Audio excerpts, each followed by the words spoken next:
पूर्व की कथा में हमारा आपने श्रवण किया था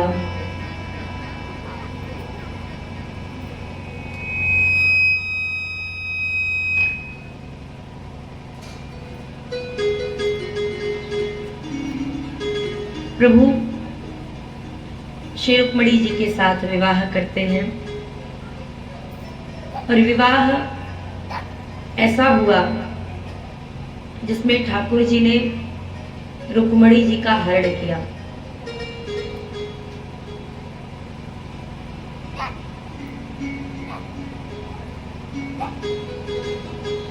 अन्य जितने भी विवाह भगवान के हुए हैं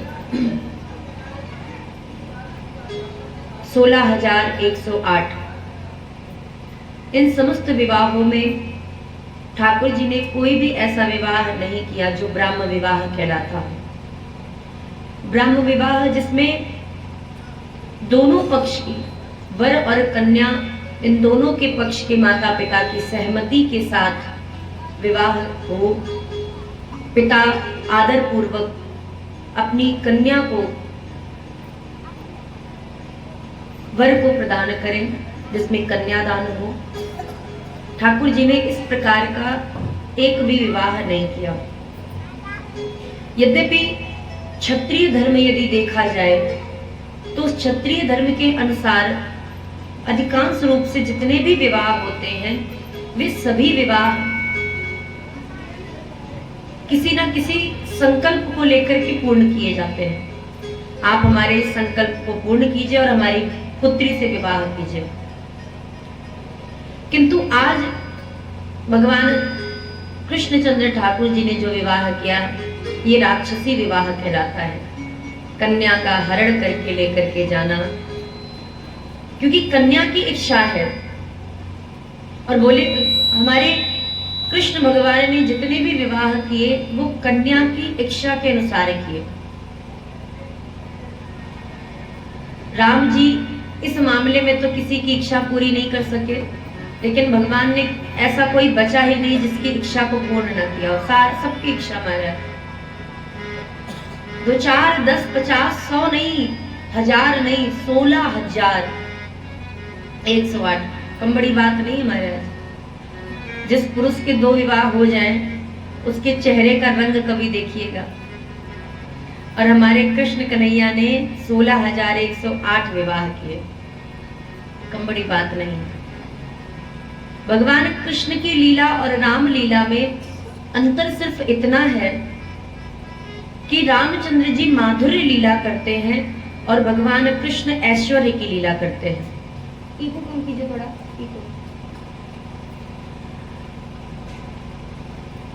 द्वारिकाधीश ने जितनी भी लीलाएं की सभी ऐश्वर्य की लीलाएं हैं।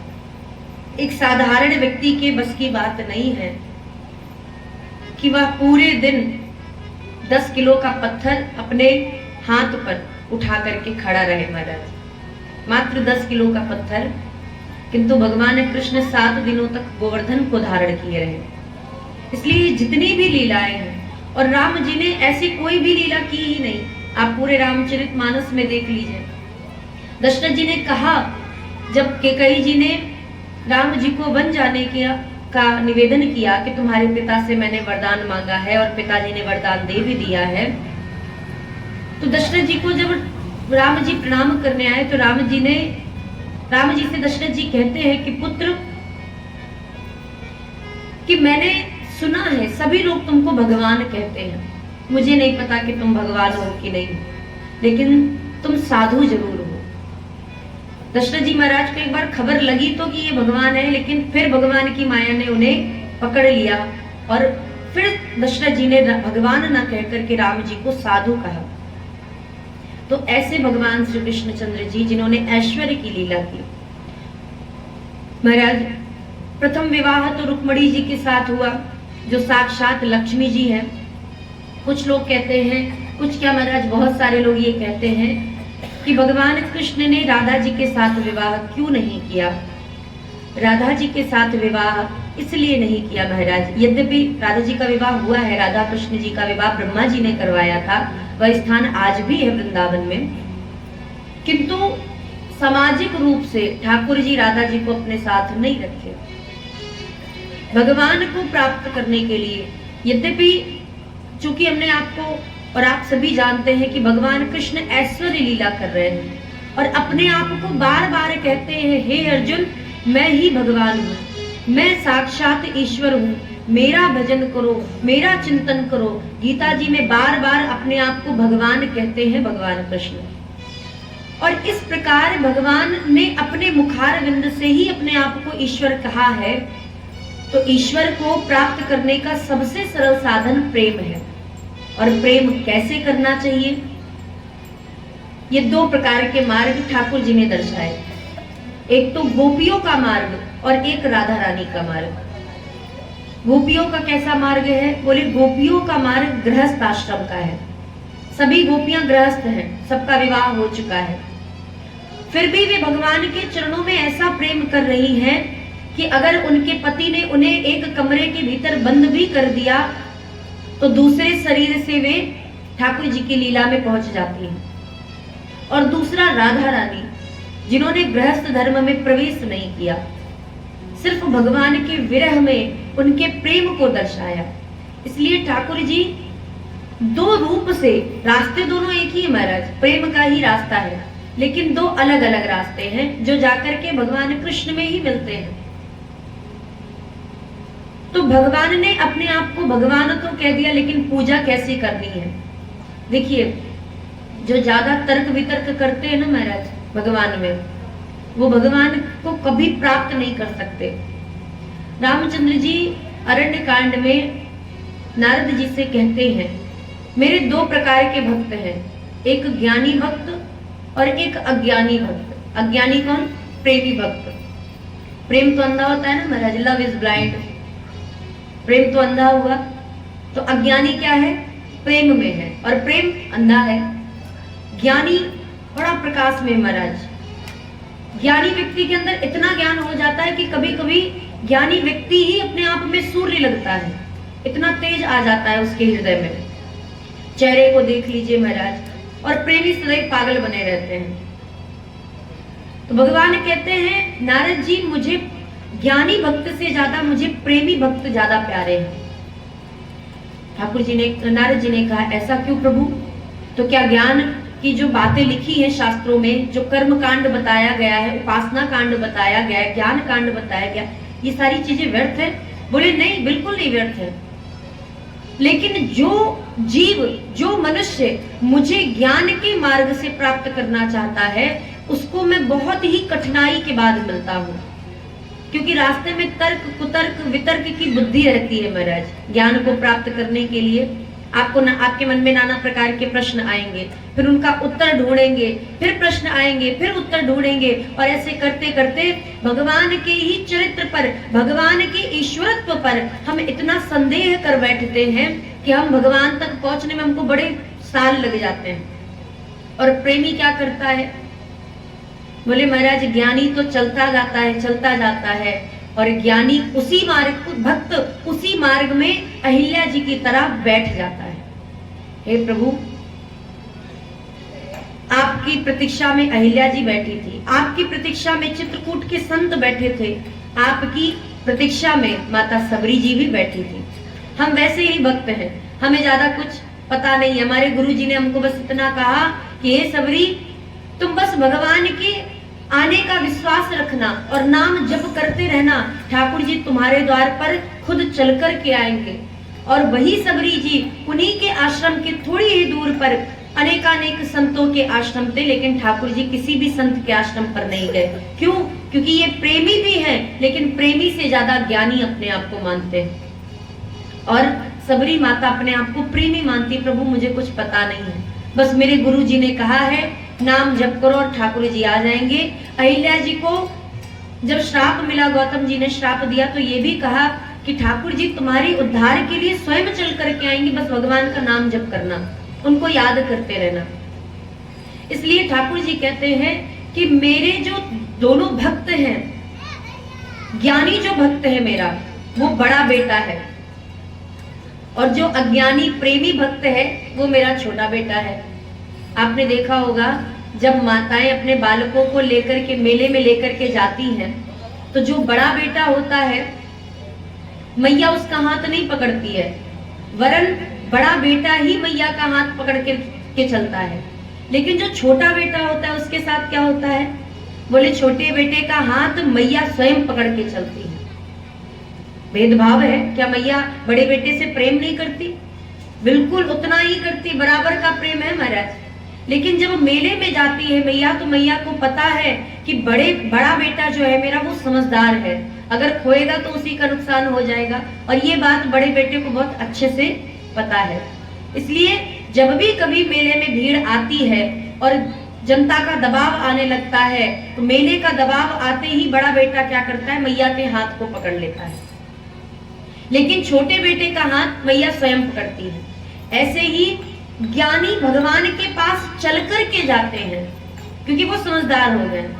भगवान ने कहा तुम समझदार हो गए, अब तुम्हें तो रास्ता पता चल ही गया है कि मुझे पाने के कौन कौन से रास्ते हैं। निवृत्ति मार्ग है, प्रवृत्ति मार्ग है, नाना प्रकार के शास्त्र है, वेद पुराण है, तप है, जप है, मंत्र है, तीर्थाटन है, सब कुछ सारे मार्ग तुम्हें पता है। तो तुम चलते चलते किसी ना किसी मार्ग से चल करके मेरे पास चले आओगे। लेकिन जो मेरा प्रेमी भक्त है, इसने तो काका गगा अंगा तक नहीं पढ़ा महाराज, और इसने पढ़ा ही नहीं, तो इसे चलने में भी डर लगता है। और जिसे चलने में डर लगेगा वो एक जगह बैठ जाएगा। जब बच्चा छोटा होता है और मेले में खो जाता है, आपने देखा होगा अयोध्या जी में, वैसे तो अब बड़ी व्यवस्था हो चुकी है, क्योंकि सड़कें भी चौड़ी हो चुकी हैं, व्यवस्था प्रशासन खूब है। लेकिन आप अगर आज से 4-5 साल पहले की व्यवस्था को देखें, तो इतनी माताएं, इतने बालक खो जाते थे मेले में कि महाराज 24 घंटे अनाउंस हुआ करता था, खोया पाया कैंप में फलाना आकर के मिले, उनके बेटे खो गए, उनकी पत्नी खो गए, उनके पिता खो गए, ये होता था। तो ऐसे ही जब मेले में कोई बालक खो जाता है तो वो एक जगह बैठ जाता है, क्योंकि उसे अब रास्ता नहीं पता है। लेकिन जो समझदार बेटा होगा, जो 15, 16, 18 साल का हो गया ना, वो रास्ता ढूंढेगा। नहीं, मुझे तो याद है मैया कौन से मंदिर में रुकी थी, कौन से धर्मशाला में रुकी थी, मुझे अच्छे से याद है, तो चलो ढूंढते ढूंढते चलते हैं। और वो समझदार बेटा पहुंच भी जाता है, लेकिन बड़ी तपस्या करनी पड़ती है, बड़ा दिमाग लगाना पड़ता है। अगर कहीं एक रास्ता गलत गया तो फिर चला गया महाराज। तो मैया को दोनों की चिंता है। ठाकुर जी कहते हैं, नारद जी मुझे प्रेमी भक्त और ज्ञानी भक्त दोनों ही बड़े प्रिय हैं, लेकिन ज्ञानी भक्त मेरा समझदार है, इसलिए मैं उसकी ज्यादा चिंता नहीं करता। और जो प्रेमी भक्त है मेरा, मुझे उसकी चिंता इसलिए सदैव रहती है क्योंकि उसे कुछ पता नहीं है मेरे अलावा। तो ये जो लोग तर्क करते हैं ना महाराज बहुत ज्यादा भगवान में, कि भगवान ऐसे हैं, भगवान वैसे हैं, उन्होंने वो लीला क्यों की, उन्होंने ऐसी लीला, ये जो प्रश्नों के उत्तर जानना चाहते हैं संतों के पास जा। अच्छा, जो ज्यादा ज्ञानी हो जाते हैं, जो वेद पुराण शास्त्र ज्यादा पढ़ लेते हैं, उन्हें ही प्रश्नों का उत्तर चाहिए, और जो भोले भाले भगत है ना, उन्हें कोई प्रश्न का उत्तर नहीं चाहिए, क्योंकि वो प्रेम में है महाराज। उन्हें भगवान की लीला पे किसी भी प्रकार की कोई भी लीला में संदेह नहीं है। और जिस व्यक्ति को भगवान की किसी भी लीला में संदेह नहीं है, समझ लो उसके मन में कहीं ना कहीं प्रेम है। तो ठाकुर जी को पाने के 2 मार्ग हैं, ज्ञान और भक्ति, प्रेम। तो सरल कौन सा हुआ? जिसमें भगवान स्वयं ढूंढते ढूंढते हमको चले आए, जिसमें ज्यादा हमको चलना ना पड़े, जिसमें हमको ज्यादा पढ़ना ना पड़े, ज्यादा बुद्धि ना लगानी पड़े, ज्यादा तर्क वितर्क कुतर्क ना लगाना पड़े। ऐसी भक्ति सबसे सरल है, और वो भक्ति है प्रवृत्ति मार्ग में रह करके, प्रवृत्ति मार्ग अर्थात गृहस्थ आश्रम में रह करके भगवान का नाम जप करना। जितना हो सके नाम जप करें। प्रेम ही सबसे सरल साधन है इस कलिकाल में, नाम जप करना। अच्छा, नाम जप में सबसे ज्यादा किसी का नाम आता है तो वो है श्री हनुमान जी महाराज। हनुमान जी महाराज नित्य निरंतर, यद्यपि हनुमान जी शंकर भगवान के ही अवतार हैं, लेकिन शंकर भगवान की एक सेवा है कि कोई शंकर भगवान की तपस्या करे तो जाकर के उसे वरदान दे, देवता संकट में आ जाए तो जाके देवताओं को बुद्धि दे, देवता कुछ बात करे तो शंकर भगवान उनकी संगोष्ठी में जाकर के बैठे, सभा में बैठे। तो भोले बाबा को बड़े काम है महाराज। और फिर गृहस्थाश्रम में देवी जी को भी देखना है, पार्वती जी को भी देखना है, कहीं काली ना बन जाए, क्रोध ना आ जाए महाराज, युद्ध ना छिड़ जाए। पुत्रों को भी देखना है, दो दो पुत्रों को। कार्तिकेय जी नाराज होकर के दक्षिण भारत चले गए, इसलिए शंकर भगवान गृहस्थ आश्रम में रह करके यद्यपि तुम पुनि राम राम दिन राती सादर जपहु अनंग अराती, यद्यपि शंकर भगवान दिन रात बैठ करके भगवान का नाम जप करते हैं, किंतु फिर भी कहीं ना कहीं गृहस्थ आश्रम में है तो उतना नाम जप हो नहीं पाता है। इसलिए शंकर भगवान ने कहा महाराज इस बार तो मैं झमेले में पड़ गया, अगली बार नहीं पड़ूंगा। और जब अब की बार वे श्री हनुमान जी महाराज का रूप लेकर के आए तो इन्होंने ब्याह किया ही नहीं, न ब्याह करेंगे, न झंझट में फंसेंगे और न किसी से मतलब रखेंगे, केवल राम जी के दास, हम राम जी के, राम जी हमारे हैं, बस इतना मतलब रहेगा। अच्छा तो महाराज आज शनिवार भी है,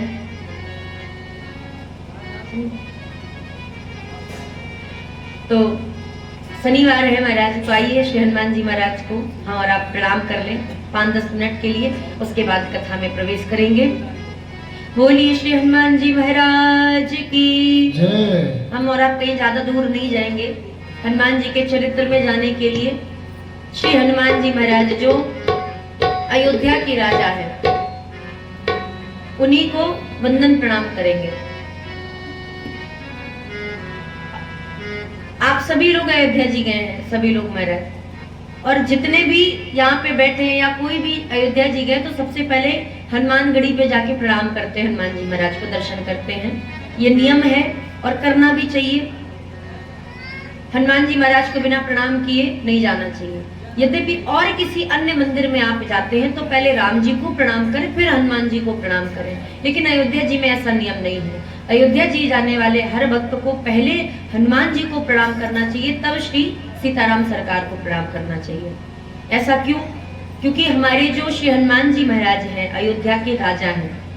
आप कहेंगे राजा, अयोध्या के राजा तो राम जी हैं, राजा राम सरकार कहे जाते हैं।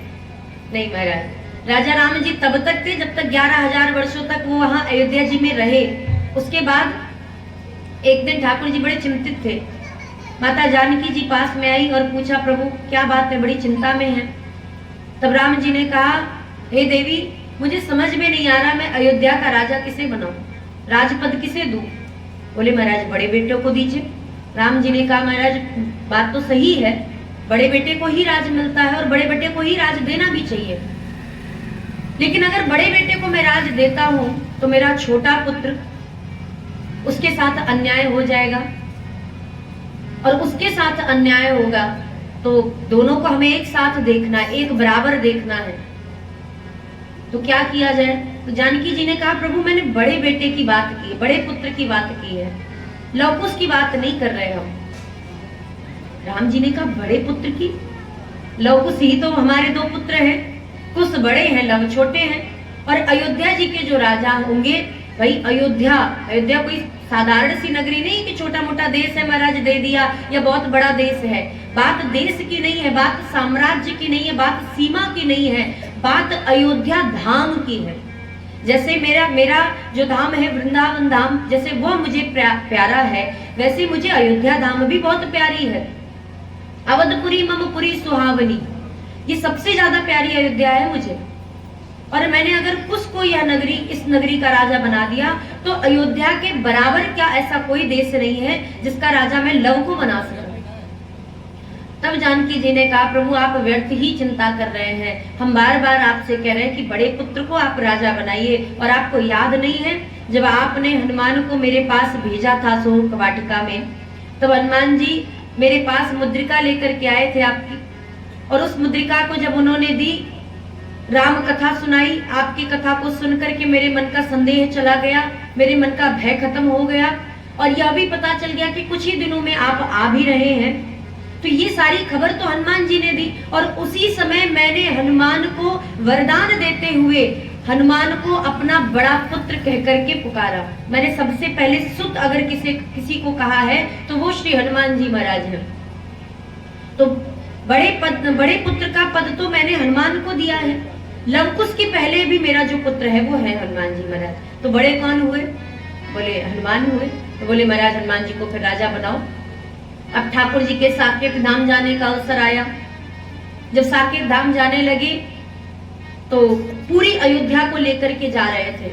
अब राम जी ये कैसे कह दे कि हनुमान तुम मेरे साथ मत जाओ। अगर ये कहते हैं कि मत जाओ तो बड़ा ये दुर्व्यवहार हो जाएगा कि पूरी अयोध्या को लेके जा रहे हैं और हमसे कह रहे हैं कि तुम मत जाओ, तुम यही अयोध्या में रहो। तो कहते ना बना। राम जी बड़े संकोच में थे और अपने स्वामी को संकोच में कोई सेवक डाल दे वह सेवक सेवक कहलाने के योग्य नहीं है।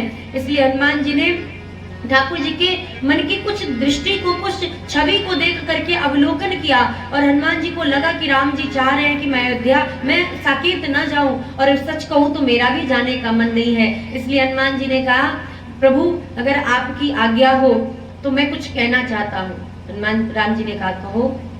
हनुमान जी कहते प्रभु अगर आपकी आज्ञा हो तो क्या मैं इसी धराधाम पर निवास करूं? मैं आपके साथ साकेत धाम नहीं जाना चाहता। राम जी ने कहा क्यों? राम जी प्रसन्न हुए, बोले क्यों?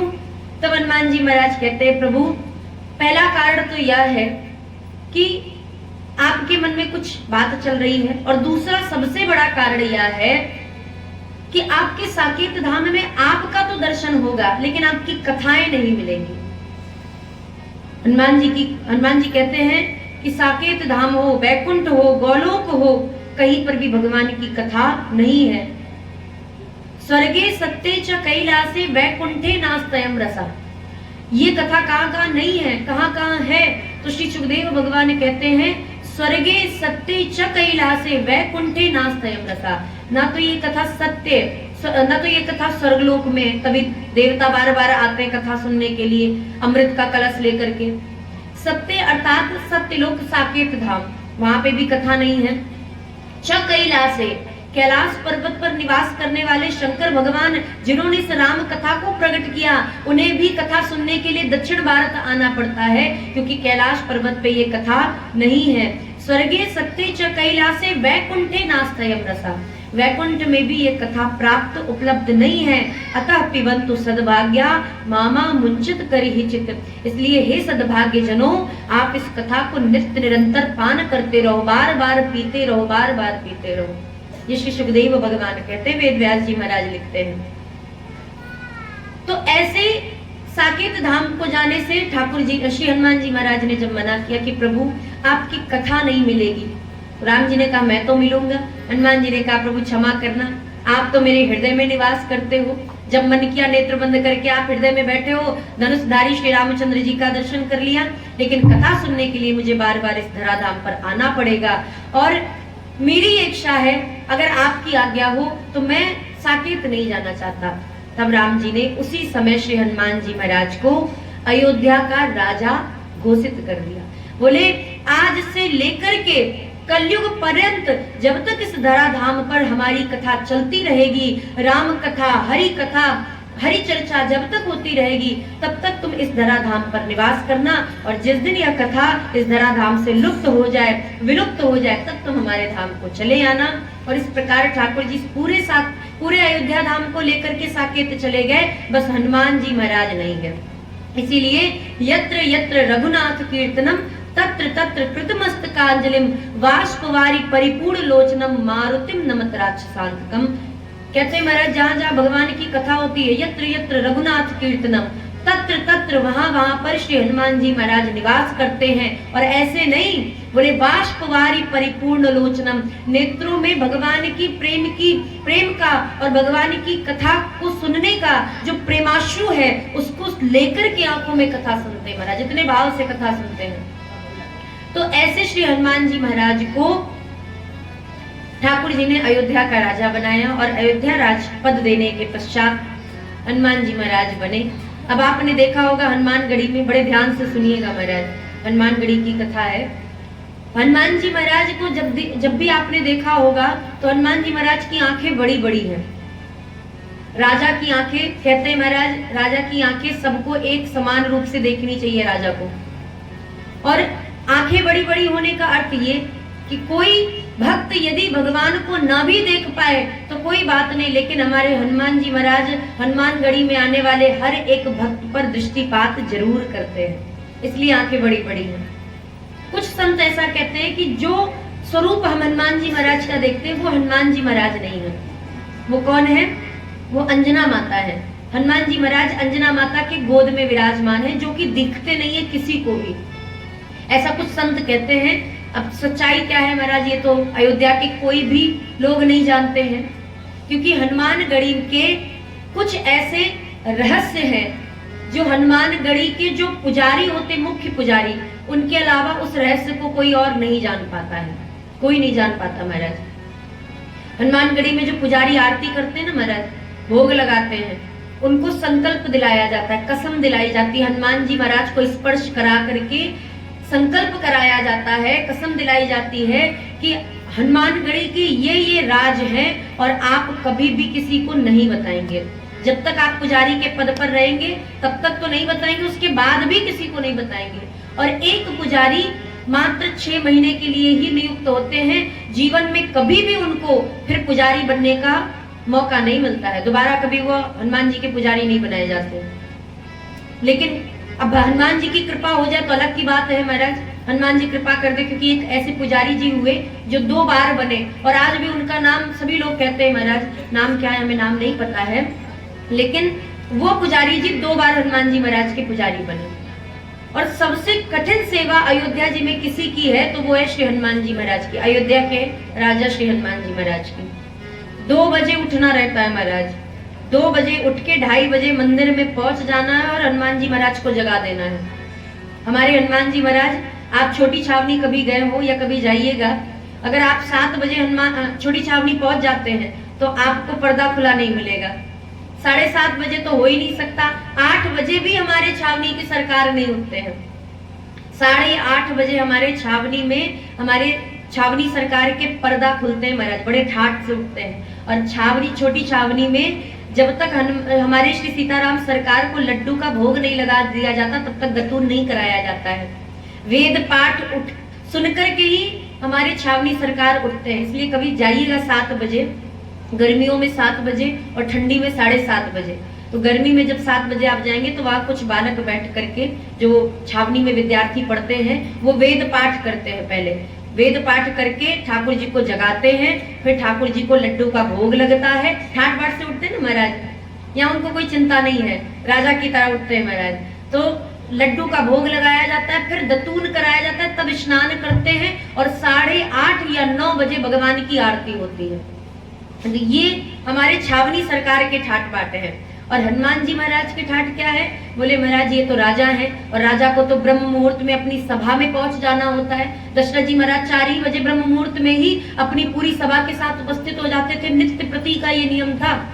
इसीलिए हनुमान जी महाराज जब उठते हैं तो उनको 2:30 बजे उठा दिया जाता है और स्नान ध्यान भजन पूजन कराने के बाद उनकी आरती हो जाती है। पूरी अयोध्या जी में हमारे जो हनुमानगढ़ी के सरकार हैं हनुमान जी, उनको सबसे पहले जगाया जाता है, सबसे पहले 5 ही बजे उनकी आरती भी हो जाती है महाराज। ऐसे हमारे, और दोपहर में भी ज्यादा देर तक पट बंद नहीं होता है, 1 बजे पट बंद होगा तो 3:30-4 बजे मंदिर खुल जाता है। सबसे कम देर सोते हैं हमारे हनुमान जी महाराज। दूसरी बात कि किसी भी पुजारी को जब कसम दिलाई जाती है और 6 महीने के बाद जब वो पुजारी पद का त्याग कर देते हैं, तो पुजारी पद त्याग करने के बाद भी वो उस रहस्य को किसी को नहीं बताते हैं। अगर किसी को बताने की चेष्टा की भी तो महाराज अनिष्ट हो जाता है। अब ऐसा अनिष्ट हो जाएगा कि संत कहते हैं कि महाराज बहुत बड़ा अनिष्ट होता है जीवन को लेकर के। भाई बहुत बड़ा अनिष्ट क्या होगा? मृत्यु होगी? बोले नहीं महाराज, मृत्यु नहीं होती है, लेकिन कुछ ऐसा कार्य, ऐसा अनिष्ट होगा जो वो ही कल्पना कर सकते हैं हमारे हनुमान जी महाराज। इसलिए हनुमानगढ़ी के रहस्य नहीं बताए जाते जो पुजारी जी बनते हैं। एक चीज का कभी आपने ध्यान दिया हो, हमारे जो हनुमान जी हैं और जो पुजारी जी लड्डू लेकर के चढ़ाते हैं ना महाराज, खड़े रहते हैं दोनों तरफ, बगल में खड़े होकर के लड्डू चढ़ाते हैं, उनके पाँव को कभी देखिएगा। मंदिर की जो ड्योढ़ी है, दहली है महाराज, चांदी की जो बनी है, उस ड्योढ़ी के एक पाँव अंदर होता है और एक बाहर होता है। कोई भी पुजारी जो मंदिर में खड़े होकर के प्रसाद चढ़ा रहे हैं, अभी तो भीड़ है तो वो खड़े रहते 4-4 घंटे। लेकिन जब कभी भीड़ नहीं होती थी 4-5 साल पहले, तो पुजारी जी बैठ जाते थे। तो बैठते कैसे थे? तो एक पांव भीतर होता था और एक पांव बाहर ही होता था। दोनों पांव ना तो बाहर रह सकते और ना दोनों पांव भीतर रह सकते हैं। उनकी 4-4 घंटे की सेवा लगती है। और हनुमानगढ़ी के 4 महंत हैं। 4 महंतों में भी एक श्री महंत है। और जो श्री महंत हैं, आपने उनकी गद्दी कभी देखी हो? हनुमान जी महाराज के सामने जो राम दरबार है, उसी राम दरबार के सामने एक गद्दी लगी है। वहां पे जो श्री महंत जी हैं वो आकर के बैठते हैं। और प्रातः काल और दोपहर की आरती में श्री महंत जी का होना अति आवश्यक है, अनिवार्य है। और जो श्री महंत हो जाते हैं ना, वो अयोध्या जी को छोड़ के कभी बाहर नहीं जा सकते। ये नियम है उनके लिए। ना कहीं किसी मंदिर में भंडारा खाने जाएंगे। 4 महंतों के ऊपर रहने वाले श्री महंत के लिए यही नियम है कि वो हनुमानगढ़ी को छोड़ करके कहीं जा ही नहीं सकते महाराज, कहीं नहीं। तो 4 महंत के ऊपर श्री महंत। और 4 पट्टियां देखती हैं श्री हनुमान जी महाराज के पूरे मंदिर को। 4-4 घंटे की सबकी ड्यूटी होती है। एक पट्टी के लोग, एक पट्टी के महंत आते हैं। आते क्या है महाराज, उनका नियम होता है, वो अपने जो उस पट्टी में रह रहे विद्यार्थी हैं उनको भेजते हैं, वो प्रसाद देखते हैं। और फिर पुजारी जी अलग होते हैं महाराज। आप कभी देखे हो हनुमान जी महाराज को जनार्दन धूप बत्ती जलाई जाती है? कभी देखे हो? चांदी का जो मुकुट हनुमान जी महाराज मुख पर धारण करते हैं, उसी चांदी के मुकुट के अगल बगल में कहीं धूप बत्ती रखी होती है, जिसे जनार्दन धूप बत्ती कहते हैं। और हनुमान जी को जनार्दन धूप बत्ती के अलावा किसी भी और धूप बत्ती के नहीं जलाई जाती हनुमान जी के सन्मुख। केवल जलेगी तो जनार्दन धूप बत्ती। और वो भी उसमें नियम है महाराज, जनार्दन धूप बत्ती हर जगह मिलती भी नहीं है। कोई एक विशेष जनार्दन धूप बत्ती है, हमने ऐसा सुना है, वहां से ही आती है और वही जलाई भी जाती है। कोई भगत जगत हो तो भले चढ़ा के चले जाएं। वो जनार्दन धूप बत्ती जलाई जाती है ताकि हनुमान जी महाराज का क्रोध थोड़ा सा शांत रहे। इसलिए हनुमान जी महाराज जो राजा के रूप में है, जो आंखें आपको दिखती, आपने कभी देखा हो, हमारे हनुमान जी महाराज बड़े सौम्य स्वभाव के हैं। आप किसी भी मंदिर में देखेंगे, ऐसा लगेगा अपने राम जी के अलावा उनको किसी से मतलब ही नहीं है दुनियादारी से। केवल भजन करते हैं और किसी से कोई मतलब नहीं। दर्शन दे दिया सो दे दिया, मांग लिया सो दे दिया, बाकी उनको किसी से मतलब नहीं है।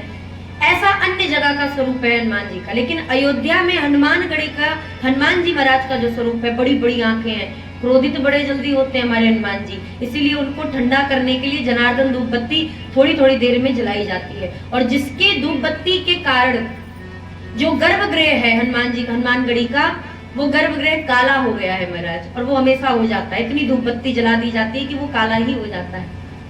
अच्छा, कभी आपने ध्यान से देखा हो हनुमान जी महाराज के पीछे की तरफ, हनुमान जी के पीछे कौन है पता है? हनुमान जी के पीछे कौन बैठे हैं, खड़े हैं, कौन है? कभी ध्यान से देखा है महाराज? कभी नहीं देखा। और जिन्होंने देखा भी होगा तो स्पष्ट रूप से नहीं दिखे होंगे। कभी जाइएगा तो ध्यान से देखिएगा, हमारे हनुमानगढ़ी में हनुमान जी महाराज के पीछे हमारे श्री सीताराम सरकार पूरे परिकर के साथ खड़े हैं महाराज। ये एकमात्र ऐसा मंदिर है जहाँ हनुमान जी बैठे हैं और सीताराम जी खड़े हैं।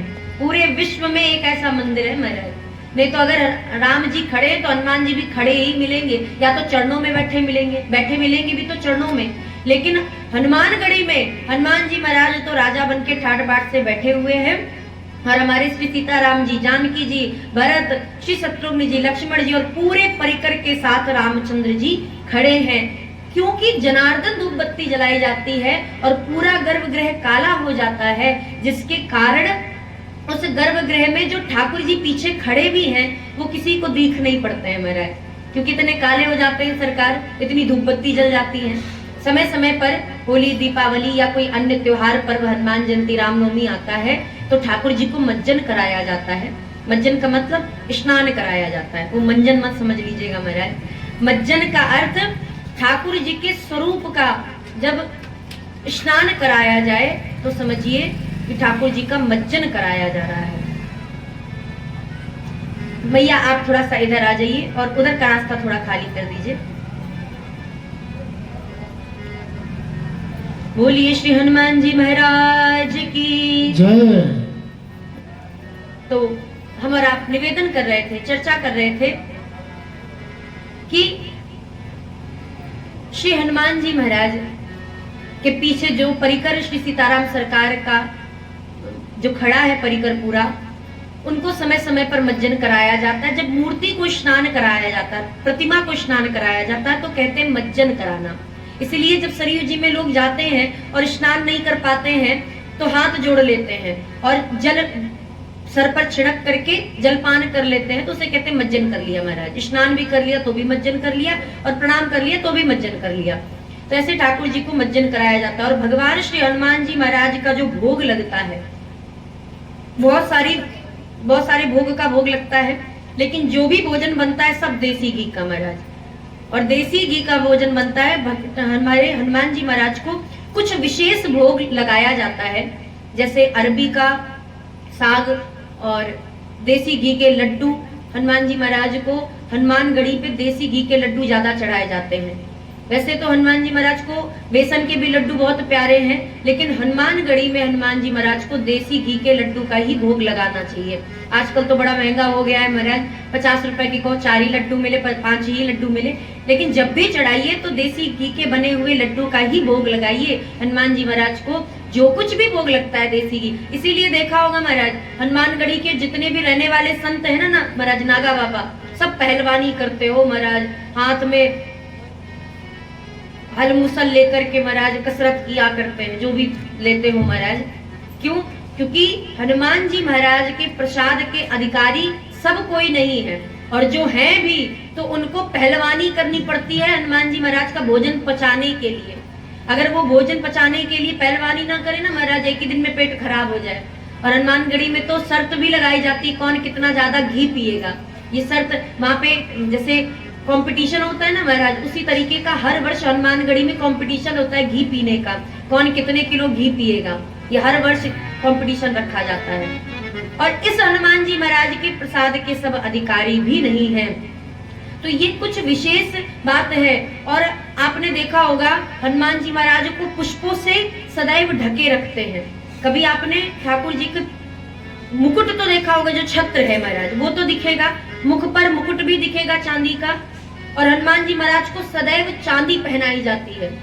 आप कभी ठंडी में जाइएगा अयोध्या जी या किसी भी धाम में, तो आप कनक बिहारी सरकार का मुकुट देखिए, किसी भी मंदिर के बिहारी जी का मुकुट देखेंगे तो ठाकुर जी ठंडी के समय में चांदी का मुकुट नहीं पहनते, आर्टिफिशियल मुकुट पहनते, जिसे पोशाक कहा जाता है, जो हाथों से संत जन बनाते हैं या बना करके ठाकुर जी को पहनाया जाता है, ऐसे मुकुट धारण करते हैं। लेकिन हमारे हनुमान जी महाराज को सदैव चांदी का मुकुट धारण कराया जाता है और फूलों से आच्छादित किया जाता है। आप ये भी देखिएगा कि ठंडी में जब आप जाएंगे तो आप भगवान को अगर फूलों की माला चढ़ाते हैं तो वो भगवान को नहीं पहनाई जाती है। क्यों? चांदी का मुकुट नहीं पहनाया जाता, फूलों की माला नहीं पहनाई जाती है, कंबल ओढ़े बैठे रहते हैं। इसका कारण यह है कि फूल भी ठंडे होते हैं और चांदी भी ठंडी होती है। तो चांदी भी ठंडी है और फूल भी ठंडे हैं, और ठंडी में अगर ठंडी वस्तुओं को पहना दिया जाएगा तो ठाकुर जी को सर्दी लग जाएगी। इन्हीं सब कारणों से ठाकुर जी को कभी भी ठंडी में मुकुट नहीं पहनाए जाते चांदी के, ना फूलों की माला पहनाई जाती। लेकिन हमारे हनुमान जी महाराज सदैव चांदी का मुकुट भी धारण करते हैं, चांदी का छत्र भी धारण करते हैं, सोने का भी छत्र धारण करते हैं, लेकिन चांदी का भी करते हैं, ठंडी में भी धारण करते हैं। इसका कारण यही है ताकि हमारे हनुमान जी महाराज सदैव ठंडे ठंडे बने रहे, उनको क्रोध ना आए। इसलिए पूरा स्वरूप जो है हनुमान जी महाराज का पुष्पों से आच्छादित रहता है। और हनुमान जी महाराज को एक विशेष माला पहनाई जाती है, 2 विशेष मालाएं पहनाई जाती हैं। एक तो वो जो चांदी का बना है, जो जिसमें तुलसी के पत्र बने हैं और उसमें राम नाम लिखा है, वो तुलसी के पत्र भी चांदी के हैं। और ऐसी चांदी से बनी तुलसी की माला हनुमान जी को पहनाई जाती है। और जब तुलसी मिलती है, तुलसी उपलब्ध होती है, तो ऐसे समय में तुलसी पर राम नाम लिख करके हनुमान जी महाराज को हमेशा तुलसी की माला पहनाई जाती है। तो ऐसे श्री हनुमान जी महाराज हमारे श्री हनुमानगढ़ी में विराजमान हैं। और ये हनुमान जी महाराज का नियम है कि आप कभी भी अगर जाते हैं अयोध्या जी तो सबसे पहले माता सरयू जी को प्रणाम कीजिए, और सरयू जी को प्रणाम करने के बाद दर्शन करने किसी मंदिर में जा रहे हैं तो हनुमानगढ़ी जाइए। अगर आप हनुमानगढ़ी में जाके दर्शन करते हैं तो ही आपको दर्शन करने का फल मिलता है, और करना ही चाहिए महाराज। और आपने एक चीज और देखा होगा, हनुमान जी महाराज सीढ़ी पर बैठे हैं, सीढ़ियों के ऊपर एक विशाल से शिखर पर बैठे हैं, और हमारे राम जी समतल भूमि पर हैं, ज्यादा ऊंचाई पर नहीं है। जबकि देखा जाए तो हनुमान जी महाराज नीचे बैठते हैं और राम जी का मंदिर ऊपर होता है। लेकिन क्योंकि हमारे हनुमान जी महाराज अयोध्या के राजा हैं, इसलिए राजा साहब का मंदिर ऊपर है और श्री सीताराम सरकार का मंदिर नीचे है। बोलिए श्री हनुमान जी महाराज की जय, श्री हनुमान गढ़ी की जय, कनक बिहारी सरकार की जय, अयोध्या धाम की जय। तो ये हनुमान गढ़ी की महिमा है, रहस्य है। रहस्य तो हमने नहीं बताया महाराज, रहस्य तो हमको ही नहीं मालूम है कौन कौन से हनुमान गढ़ी के रहस्य हैं, लेकिन जो भी रहस्य हो, ये महिमा हमारा आपने श्रवण की, क्योंकि आज शनिवार भी था और श्री हनुमान जी महाराज को प्रणाम वंदन भी कर लिया गया। और आप सभी लोग अयोध्या जी जाते हैं, हनुमान गढ़ी में दर्शन करते हैं, भोग प्रसादी चढ़ाते हैं, इसलिए जो नियम है थोड़ा सा उसका भी ध्यान रखें। और हम अयोध्या जी में रहते हैं महाराज, तो अयोध्या जी की महिमा ज्यादा बताएंगे, विशेषता। तो इसीलिए हनुमान जी महाराज को प्रणाम करके आइए हम और आप द्वारिकाधीश सरकार के अन्य विवाहों की ओर प्रस्थान करें, क्योंकि अभी आगे की भी कथा बहुत है। तो बिना देरी किए हुए आइए। भगवान प्रभु श्री कृष्णचंद्र ठाकुर जी का प्रथम विवाह तो श्री रुक्मणी जी के साथ संपन्न हुआ और दूसरा विवाह संपन्न होता है श्री जामवती जी के साथ। एक बार की बात है महाराज, सत्राजित नामक राजा, जो कि श्री भगवान कृष्णचंद्र जी से बड़ा वैर रखता था, मन ही मन कहीं ना कहीं वैर था, क्योंकि श्री भगवान कृष्णचंद्र जी को सभी मानते हैं, प्रेम करते, सम्मान करते, राजा के रूप में प्रणाम करते हैं। इसलिए इस सत्राजित राजा को भगवान सूर्य देव की कृपा से एक मणि मिली थी, जिस मणि का नाम था स्यमतक मणि। अच्छा, ये जो कथा है ना महाराज, इस कथा को अगर आपने कभी भी गणेश चतुर्थी के दिन रात्रि में अगर चंद्रमा का दर्शन कर लिया हो, जिस चंद्रमा को देखने से कलंक लग जाता है, अगर उस दिन आपने चंद्रमा का दर्शन कर लिया और चंद्र दर्शन करने के बाद आपने स्यमतक मणि की कथा सुन ली, तो समझ लीजिए कि आपको कलंक नहीं लगेगा। इसीलिए महाराज, ये जो कथा है, जिस कथा में भगवान कृष्ण को भी कलंक लगता है, ऐसी कथा को आइए हम और आप श्रवण करें। और कभी कोई व्यक्ति गणेश चतुर्थी के दिन अगर चंद्रमा का दर्शन कर ले और उसे भय हो कि मुझे कलंक लग जाएगा, तब ये स्यमतक मणि की कथा जरूर सुन लेनी चाहिए। आप गूगल पे सर्च कर सकते हैं, यूट्यूब पे महाराज कथा सुन सकते हैं, बड़े अनेक संतों ने इस कथा को कहा है। तो आप अगर कभी भी चाहें तो यह स्यमतक मणि की कथा को अवश्य सुन लीजिएगा। तो आइए हम और आप भी स्यमतक मणि की इस कथा को सुने। सत्राजित राजा जिनको श्री सूर्य देव भगवान की कृपा से स्यमतक मणि मिली थी, क्योंकि ये सूर्य भगवान के शिष्य थे और भगवान ने नित्य प्रति, सूर्य भगवान ने यह वरदान दिया था कि यह स्यमतक मणि नित्य प्रति तुम्हें 20 तुला यानी कि 1 भार सोना प्रदान करेगी। सियाराम, 8 भार सोना प्रदान करेगी, और 8 भार में 1 भार में 20 तुला होता है, और ऐसे 8 भार का सोना नित्य प्रति मिलेगा। महाराज, एक दिन सत्राजित राजा भगवान द्वारिकाधीश की सभा में पहुंचे, द्वारिकाधीश भी उस सभा में बैठे थे। तब द्वारिकाधीश जी ने कहा कि आप इस स्यमतक मणि को राजा साहब के दरबार पर रख दीजिए। अगर आप इसको रख देते हैं तो इससे जनता का भी कल्याण होगा और यह मणि भी सुरक्षित रहेगी। लेकिन सत्राजित को लगा कि भगवान कृष्ण को मेरी मणि को देख करके लालच लग रहा है, तो यह विचार करके महाराज स्यमतक मणि तो नहीं दी, भगवान कृष्ण को खरी कोटी अलग से सुना दी। वो जो तखत है ना महाराज, उसको खड़ा कर दीजिए चाहे, क्योंकि वो रास्ता थोड़ा सा रोक रहा है, उस तखत को खड़ा ही कर दीजिए। बोलिए भक्तवत्सल भगवान की जय। तो ऐसे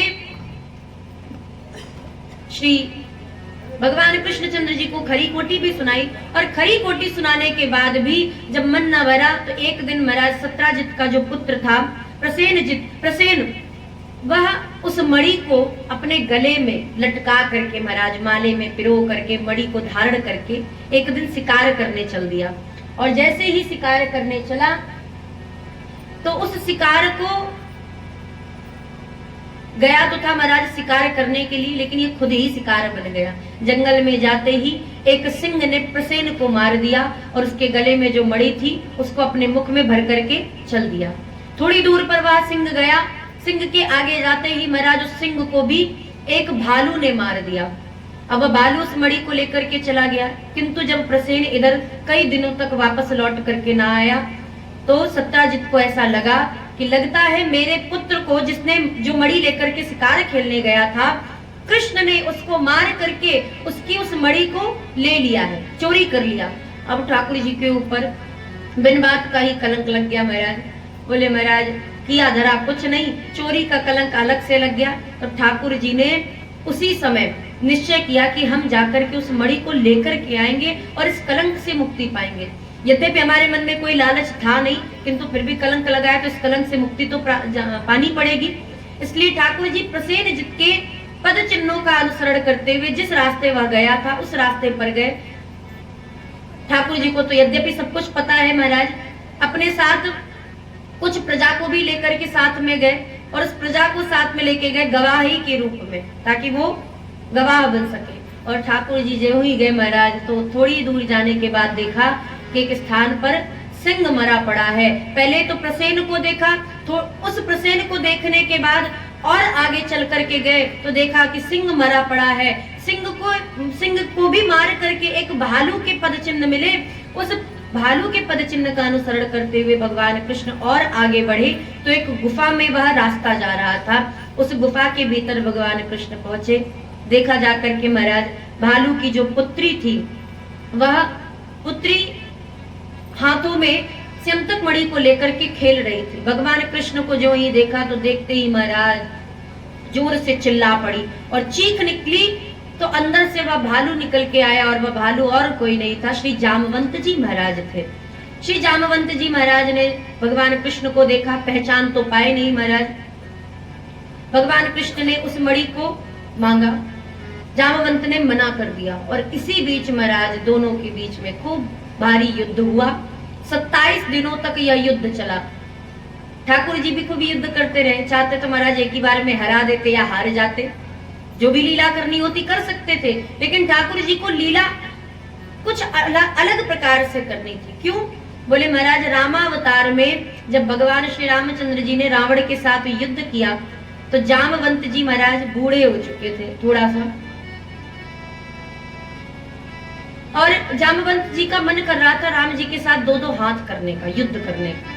बोले प्रभु मन तो कर रहा है कि हम भी आपके साथ युद्ध करें, लेकिन आप मर्यादा पुरुषोत्तम के रूप में मर्यादा का पालन कर रहे हो, और आपके साथ यदि मैंने युद्ध किया तो यही होगा कि लो महाराज पहले राम रावण युद्ध हुआ, उसके बाद जामवंत जी ही राम जी से युद्ध करने लग गए। फिर ये मर्यादा भी नहीं बनती है और ना ही आपके पास समय है कि आप हमसे युद्ध कर सके, क्योंकि आप हमारे स्वामी हैं, हम आपके सेवक हैं, और स्वामी सेवक के बीच में युद्ध बिल्कुल भी ना तो शोभा देता है, ना ही मर्यादा के अनुसार है।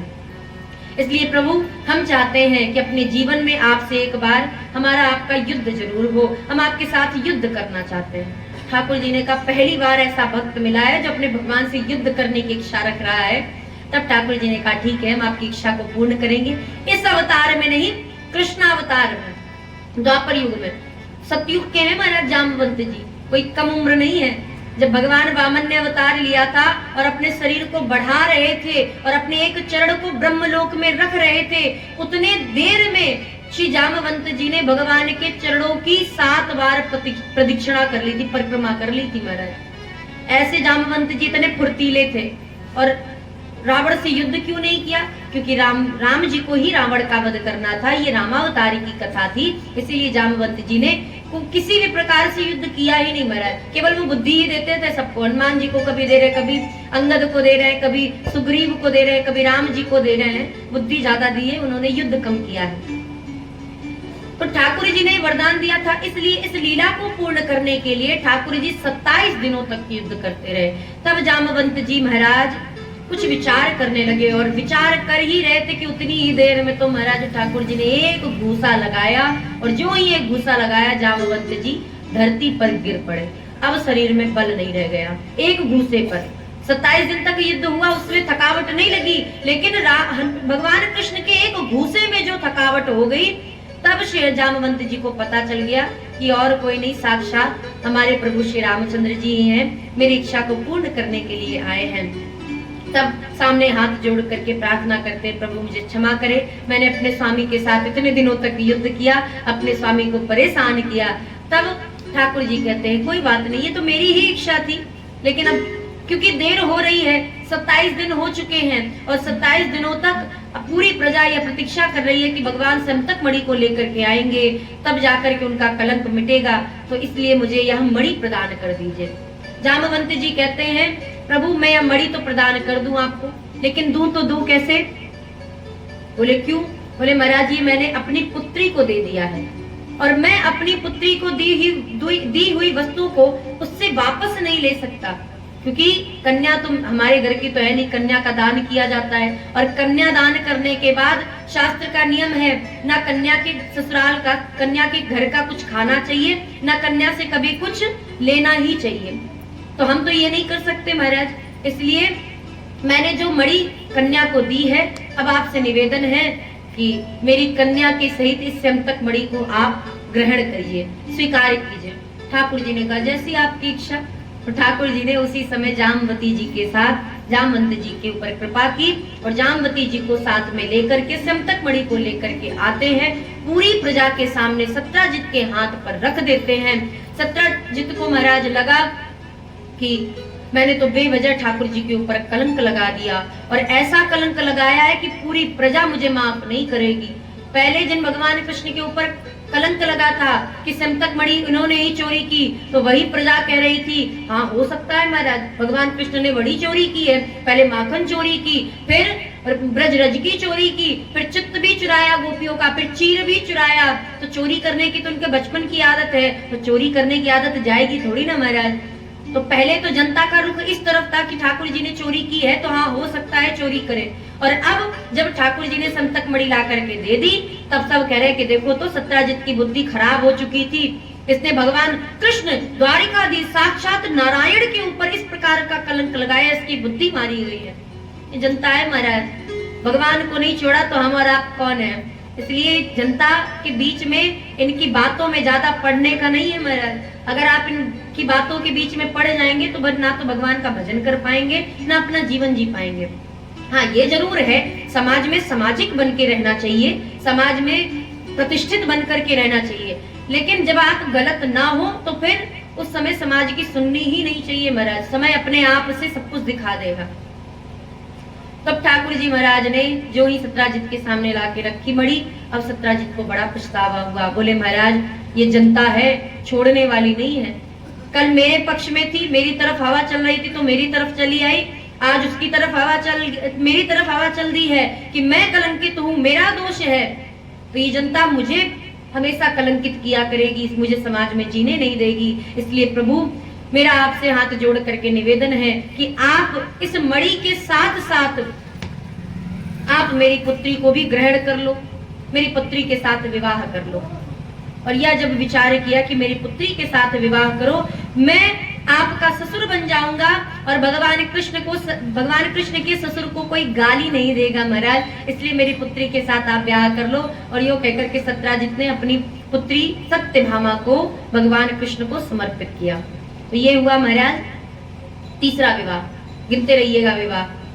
चौथा विवाह महाराज, एक दिन ठाकुर जी इंद्रप्रस्थ अर्जुन जी के साथ चले, नगर भ्रमण कर रहे थे, यमुना जी के किनारे आए और यमुना जी के किनारे एक बड़ी ही तेजवान स्त्री को तपस्या करते हुए देखा। तो अर्जुन जी ने जाके पूछा हे देवी आप कौन हो? तब उस स्त्री ने अपना परिचय देते हुए बताया कि मैं सूर्य की पुत्री कालिंदी हूँ। कालिंदी ही यमुना जी है महाराज, मैं सूर्य की पुत्री कालिंदी हूँ। तो हे प्रभु मैं भगवान कृष्ण के लिए तपस्या कर रही हूँ और मैं चाहती हूँ कि भगवान कृष्ण के साथ ही मेरा विवाह हो। अर्जुन जी ने कहा बहुत सही समय पर हमारी आपकी भेंट हुई है, जिन कृष्ण के लिए आप तपस्या कर रही हो ना उन कृष्ण को मैं अपने साथ लेकर के आया हूँ, तो चलो ब्याह करो महाराज। और इसी समय कालिंदी जी के साथ भगवान कृष्ण का चौथा विवाह संपन्न हुआ। अब महाराज पांचवा विवाह, एक विंद अनुविंद नाम के दो भाई थे, ये दुर्योधन के परम सखा थे। इन्होंने अपनी बहन मित्रविंदा को ये कह दिया कि देखो स्वयंवर होने वाला है और उस स्वयंवर में दुर्योधन के गले में ही जयमाल डालना, क्योंकि दुर्योधन के गले में जयमाल तुम डालोगी तो हमारा और उनका संबंध और भी दृढ़ हो जाएगा, पक्का हो जाएगा। ये कहकर के मित्र वृंदा को समझा तो दिया महाराज, लेकिन दुर्योधन से पहले ही जब स्वयंवर में चली जयमाल को लेकर के, तो दुर्योधन से पहले ही ठाकुर जी दिख गए महाराज, द्वारिकाधीश सरकार। और जैसे ही द्वारिकाधीश सरकार को देखा तो मित्र वृंदा ने बिना कुछ सोचे समझे विचारे ठाकुर जी के गले में जयमाल डाल दी। अब महाराज जैसे ही पता चला विंद को कि मित्र वृंदा ने द्वारिकाधीश के गले में जयमाल डाल दी और दुर्योधन भी उसी समाज में है, तो दोनों भाइयों को बड़ा क्रोध आया। और इससे पहले कुछ अनिष्ट होता, मित्रविंदा के कहने पर भगवान उसी समय ठाकुर जी मित्रविंदा से गले में जयमाल लेकर के ब्याह करके वहां से हरण करके लेकर के चले गए। तो इस प्रकार भगवान ने एक विवाह और किया। इधर महाराज एक नग्नजित राजा थे जिनकी पुत्री का नाम था सत्या। इन्होंने संकल्प लिया था कि जो भी राजकुमार चाहे वो किसी भी वर्ण का हो, अगर एक ही रस्सी में 7 बैलों को जोत देगा उसके साथ मैं अपनी पुत्री का विवाह करा दूंगा। तब ठाकुर जी ने इस प्रस्ताव को पूर्ण करते हुए, क्योंकि यह कार्य तो इस संसार में कोई भी नहीं कर सकता था महाराज, एक ही रस्सी में 7 बैलों को जोत देना, और सबसे बड़ी बात कि सत्या जी की यह इच्छा थी कि मेरा विवाह भगवान कृष्ण के साथ ही हो, द्वारिकाधीश के साथ ही हो। इसलिए उनकी भी इच्छा को पूर्ण करने के लिए ठाकुर जी ने 7 अवतार लेकर के 7 रूप बना करके एक ही रस्सी में 7 बैलों को जोत दिया। और संकल्प को पूर्ण करने के बाद ठाकुर जी सत्या के साथ विवाह करके चल दिए। अब महाराज एक महारानी थी जिनका नाम था श्री श्रुतकीर्ति जी। ये भगवान कृष्ण को अपना पुत्र मानती थी। अब मानने से तो पुत्र हो नहीं जाएंगे, क्योंकि उसके लिए कुछ चाहिए भी महाराज, कोई रिश्ता भी होना चाहिए, परिचय भी होना चाहिए। इसलिए ये चाहती थी कि मेरी पुत्री का विवाह द्वारिकाधीश के साथ हो जाए, और दामाद भी बेटे के समान ही होता है। इसलिए श्री श्रुतकीर्ति जी ने अपनी पुत्री भद्रा का विवाह भगवान कृष्णचंद्र जी के साथ करा दिया। हम महाराज ये तो हो गए 7 विवाह। 8वां विवाह जो होता है वो मध्य प्रदेश के राजा, जिन्होंने यह संकल्प लिया था कि जो जल में ऊपर से लगी हुई मछली के आंख का भेदन करेंगे, जल में देख करके उसकी परछाई को देख करके उसके साथ मैं अपनी पुत्री का विवाह करूंगा। और इस संकल्प को भी भगवान कृष्णचंद्र जी ने पूर्ण किया, और ठाकुर जी ने 8वां विवाह लक्ष्मण के साथ किया। अब महाराज 8 विवाह तो हो गए, और लंबी लंबी कथाएं बताते चले गए श्री सुखदेव जी महाराज। परीक्षित जी के चेहरे पर कुछ लकीरें आ गई, चिंता की। बोले महाराज अभी तो 8 ब्याह हुए हैं, अभी 16,100 विवाह और बाकी हैं, और हमें तो लगता है कि ये 2 घंटे में कथा सुनाई है तो उसके लिए तो महाराज 7 दिन अलग से हमें रखने पड़ेंगे केवल 16,108 ब्याह सुनने के लिए। तब जब वे चिंतित हुए तो चिंतित अवस्था में श्री सुखदेव भगवान कहते हैं, राजा परीक्षित तुम चिंता ना करो, 8 विवाह तुमको श्रवण करा दिए। अब 16,100 जो विवाह हैं वो भगवान ने एक साथ एक कन्याओं को एक ही स्थान पर वरण कर लिया। श्री परीक्षित जी कहते महाराज इतनी कन्याएं एक साथ कहाँ मिल गई। तब श्री सुखदेव भगवान एक अन्य कथा को बताते हुए कहते हैं, महाराज एक पृथ्वी का पुत्र था जिसका नाम था नरकासुर, इसे भौमासुर भी कहते थे। इस भौमासुर ने महाराज अनेकानेक कन्याओं को अपने बंदी गृह में बंद कर रखा था। 16,100 कन्याएं हो चुकी थी, और एक दिन जब ठाकुर जी को इनके इस प्रकार से बंदी गृह में बंद होने की खबर मिली, उसी समय ठाकुर जी चल देते हैं महाराज उनकी मुक्ति कराने के लिए। ठाकुर जी आए, इस नरकासुर के दरवाजे पर महाराज 5 सिर वाला मुर दैत्य था जिसका नाम था मुर। ऐसा मुर इसको देखते ही भगवान ने इसका कल्याण किया, और मुर को मारने के बाद ठाकुर जी का नाम हुआ मुरारी। बोलिए मुरारी भगवान की जय। भगवान कृष्ण ने जितने विवाह किए हमें तो लगता है महाराज उतने ही उनके नाम भी हो गए, क्योंकि इतने सारे कार्य उन्होंने किए, और जो जो लीलाएं की उसमें एक एक नाम उनको मिलता गया। गायों के बछड़ों को चढ़ा दिया तो गोविंद हो गया, पर्वत को उठा लिया तो गिरधारी हो गया, मुर को मार दिया तो मुरारी हो गया, जिसके अंदर मद और मोह ना वो मदन मोहन हो गया। महाराज न जाने कितने सारे नाम ठाकुर जी के ऐसे उनको मिल गए उनकी लीला के ही प्रति। तो ठाकुर जी ने मुर नामक राक्षस को मारा जिसके 5 सिर थे, और इसके भीतर उस राजमहल के भीतर जाकर के महाराज भौमासुर का भी ठाकुर जी उद्धार करते हैं। तत्पश्चात ठाकुर जी ने जो ही उन कन्याओं को वहां से मुक्त किया और कहा कि आप सभी लोग अपने अपने घर को जा सकती हैं, अब आप निश्चिंत हो जाइए। तब समस्त कन्याएं कहती हैं कि हे प्रभु, ये ऐसा समय नहीं है कि हमारा हरण हो गया और हरण होने के बाद हम फिर अपने अपने घर को लौट जाएंगे तो हमारे माता पिता हमें स्वीकार कर लेंगे। और एक बार मान भी लिया कि हमारे माता पिता स्वीकार कर भी लेंगे तो क्या ये जरूरी है कि हमारा विवाह हमसे कोई विवाह कर ही लेंगे, हमारा विवाह हो ही जाएगा? ऐसा जरूरी तो नहीं है।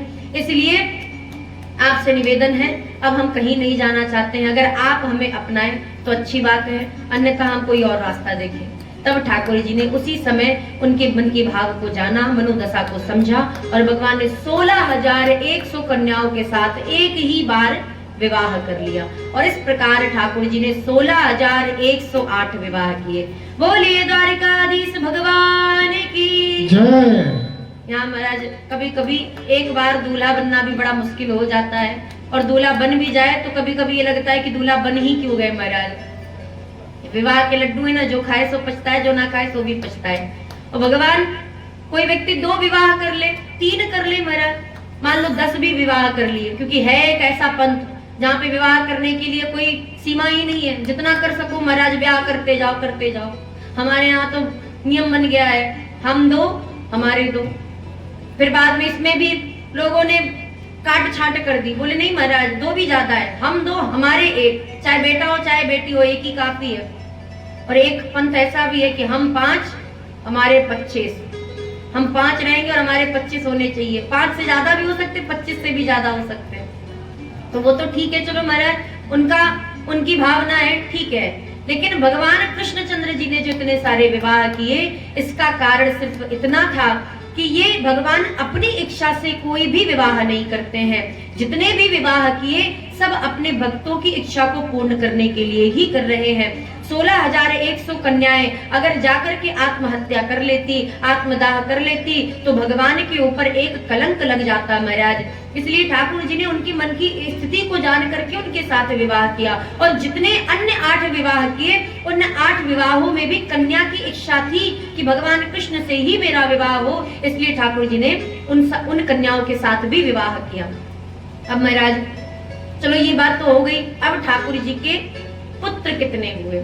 अब आप विचार कीजिए, 16,108 विवाह, उसके अनुसार पुत्र की गिनती कर लीजिए महाराज, कितने कितने पुत्र हुए? क्या सबके अलग अलग हुए? बोले नहीं महाराज, सबको 10 पुत्र और 1 पुत्री हुई, 10 पुत्र और 1 पुत्री। अब उनके भी बेटे हुए महाराज। और इस प्रकार एक दिन ऐसा आया कि पूरे भारतवर्ष में भगवान कृष्ण का पूरा परिवार, बेटा और पोता पोती मिला करके 56 करोड़ की जनसंख्या हो गई महाराज। आप गिनती कीजिएगा, इस प्रकार भगवान का जो पूरा परिवार हुआ 56 करोड़ का हो गया, पोता पोती मिला के।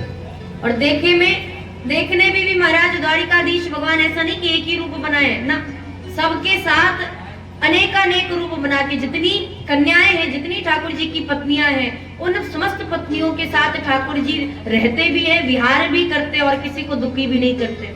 आप विचार करो महाराज, हमारे भगवान कृष्णचंद्र जी के जीवन में कितना ज्यादा कठिन समय आया, कितनी परिस्थिति आई।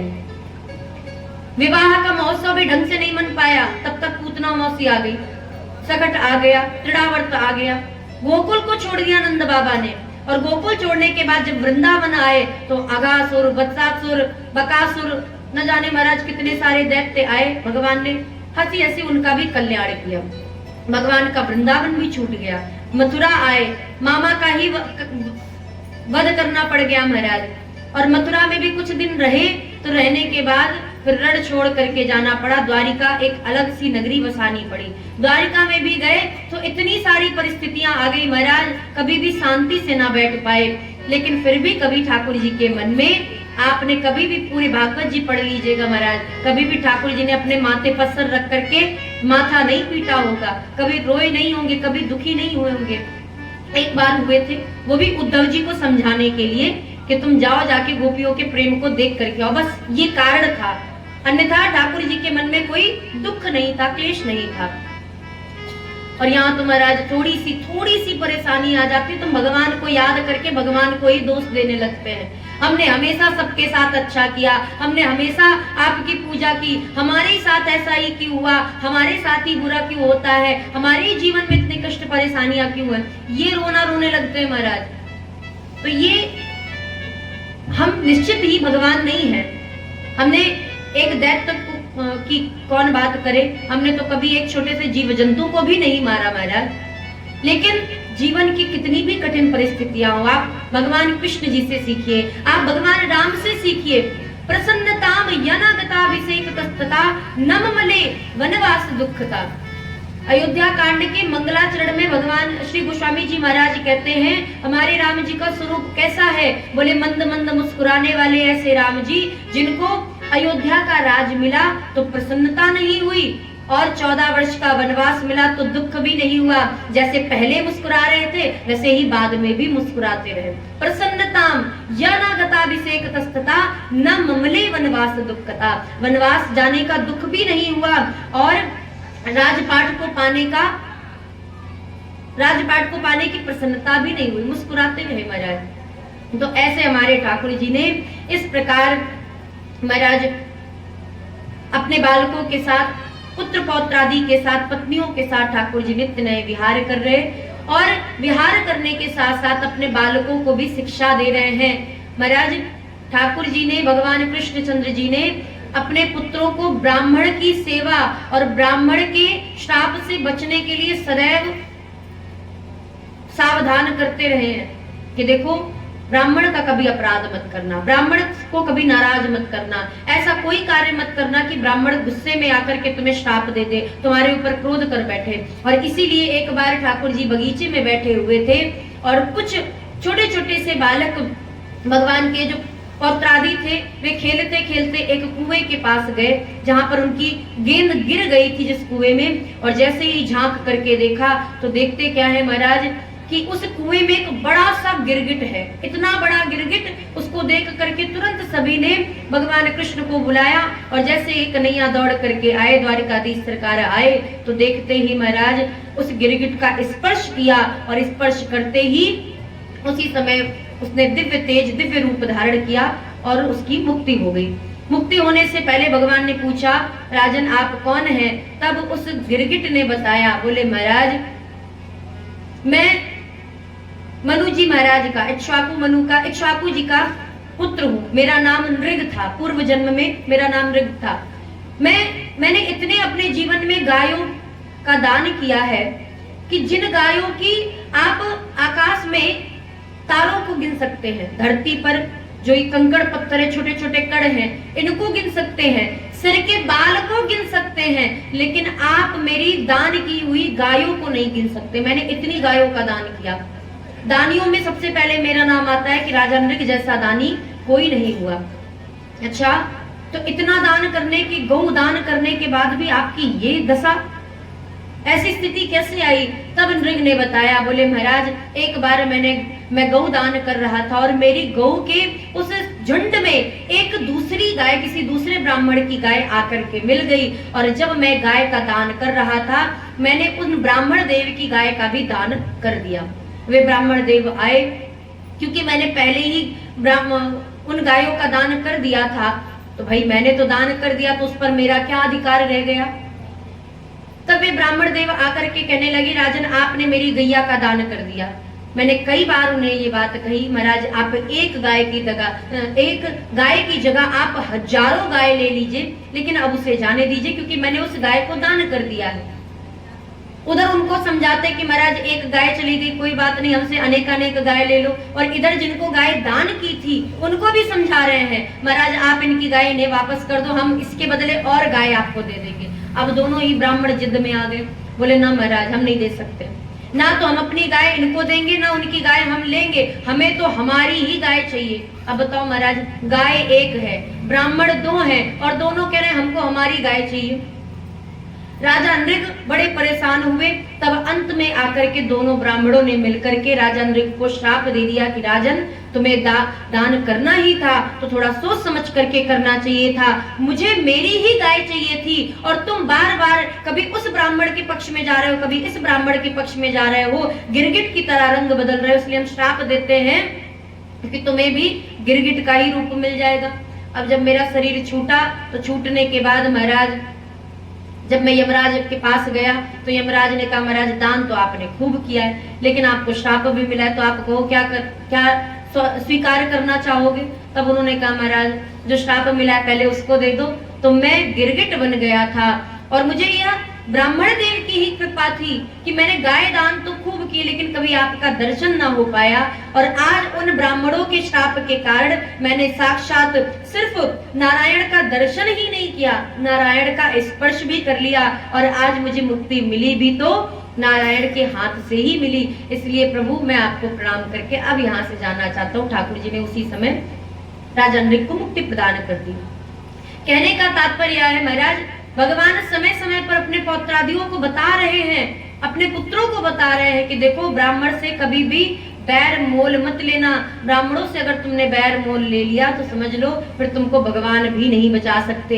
इतनी गायों का दान करने वाला राजा भी जब ब्राह्मण के श्राप से न बच सका, तो आप विचार करो कि ब्राह्मण का श्राप कितना ज्यादा भयावह है महाराज। अब तो ठाकुर जी धीरे धीरे करके अनेकानेक प्रकार की कथाओं को अपने बालकों को, पुत्र पौत्र आदि को श्रवण कराते हैं।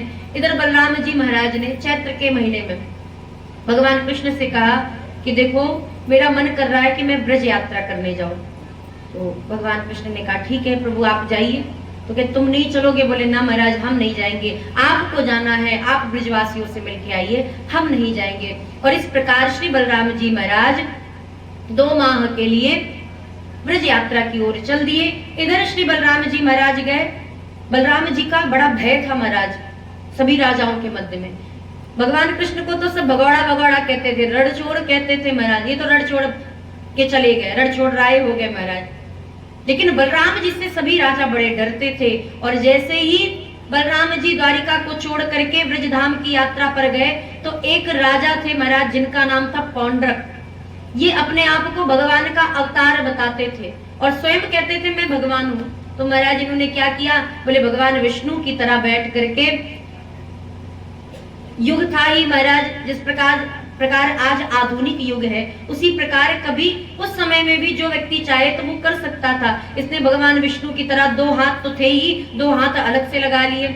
हाथ में महाराज चक्र लेकर के बैठ गया, एक हाथ में गदा लेकर के बैठ गया, और एक ऐसा गरुड़ बनाया जिसके बटन दबाने से ही महाराज गरुड़ उड़ने लग जाता। तो नकली भगवान बन करके यत्र तत्र भ्रमण करने लगा और लोगों में बताने लगा कि द्वारिकाधीश भगवान नहीं, असल भगवान तो मैं हूँ, विष्णु मैं हूँ, मैं इस जन्म में पौंड्रक के रूप में आया, इसलिए मेरी पूजा करो। तो भगवान, अब भाई भारत की तो जनता बड़ी भोली है, मासूम है महाराज। सभी लोग जय जयकार करने लगे, बोलो पौंड्रक भगवान की। महाराज आपके जैसे ही जनता थी महाराज, वो भी जो पौंड्रक भगवान की भी जय जयकार कर रही थी। पौंड्रक कोई भगवान नहीं थे महाराज, जनता पीछे से आवाज लगा रही थी बोलो पौंड्रक भगवान की। तो जैसे अभी आपने जयकार की ना, वैसे उस समय में भी जयकार करने लग गए। तो ये भारत की जनता है महाराज, बड़ी भोली वाली। तो पौंड्रक ने चारों तरफ महाराज अपना साम्राज्य फैलाया और हम ये कर देंगे, हम वो कर देंगे, छोटी छोटी चीजों को लेकर के लोगों के मन और मस्तिष्क में अपनी जगह बना ली।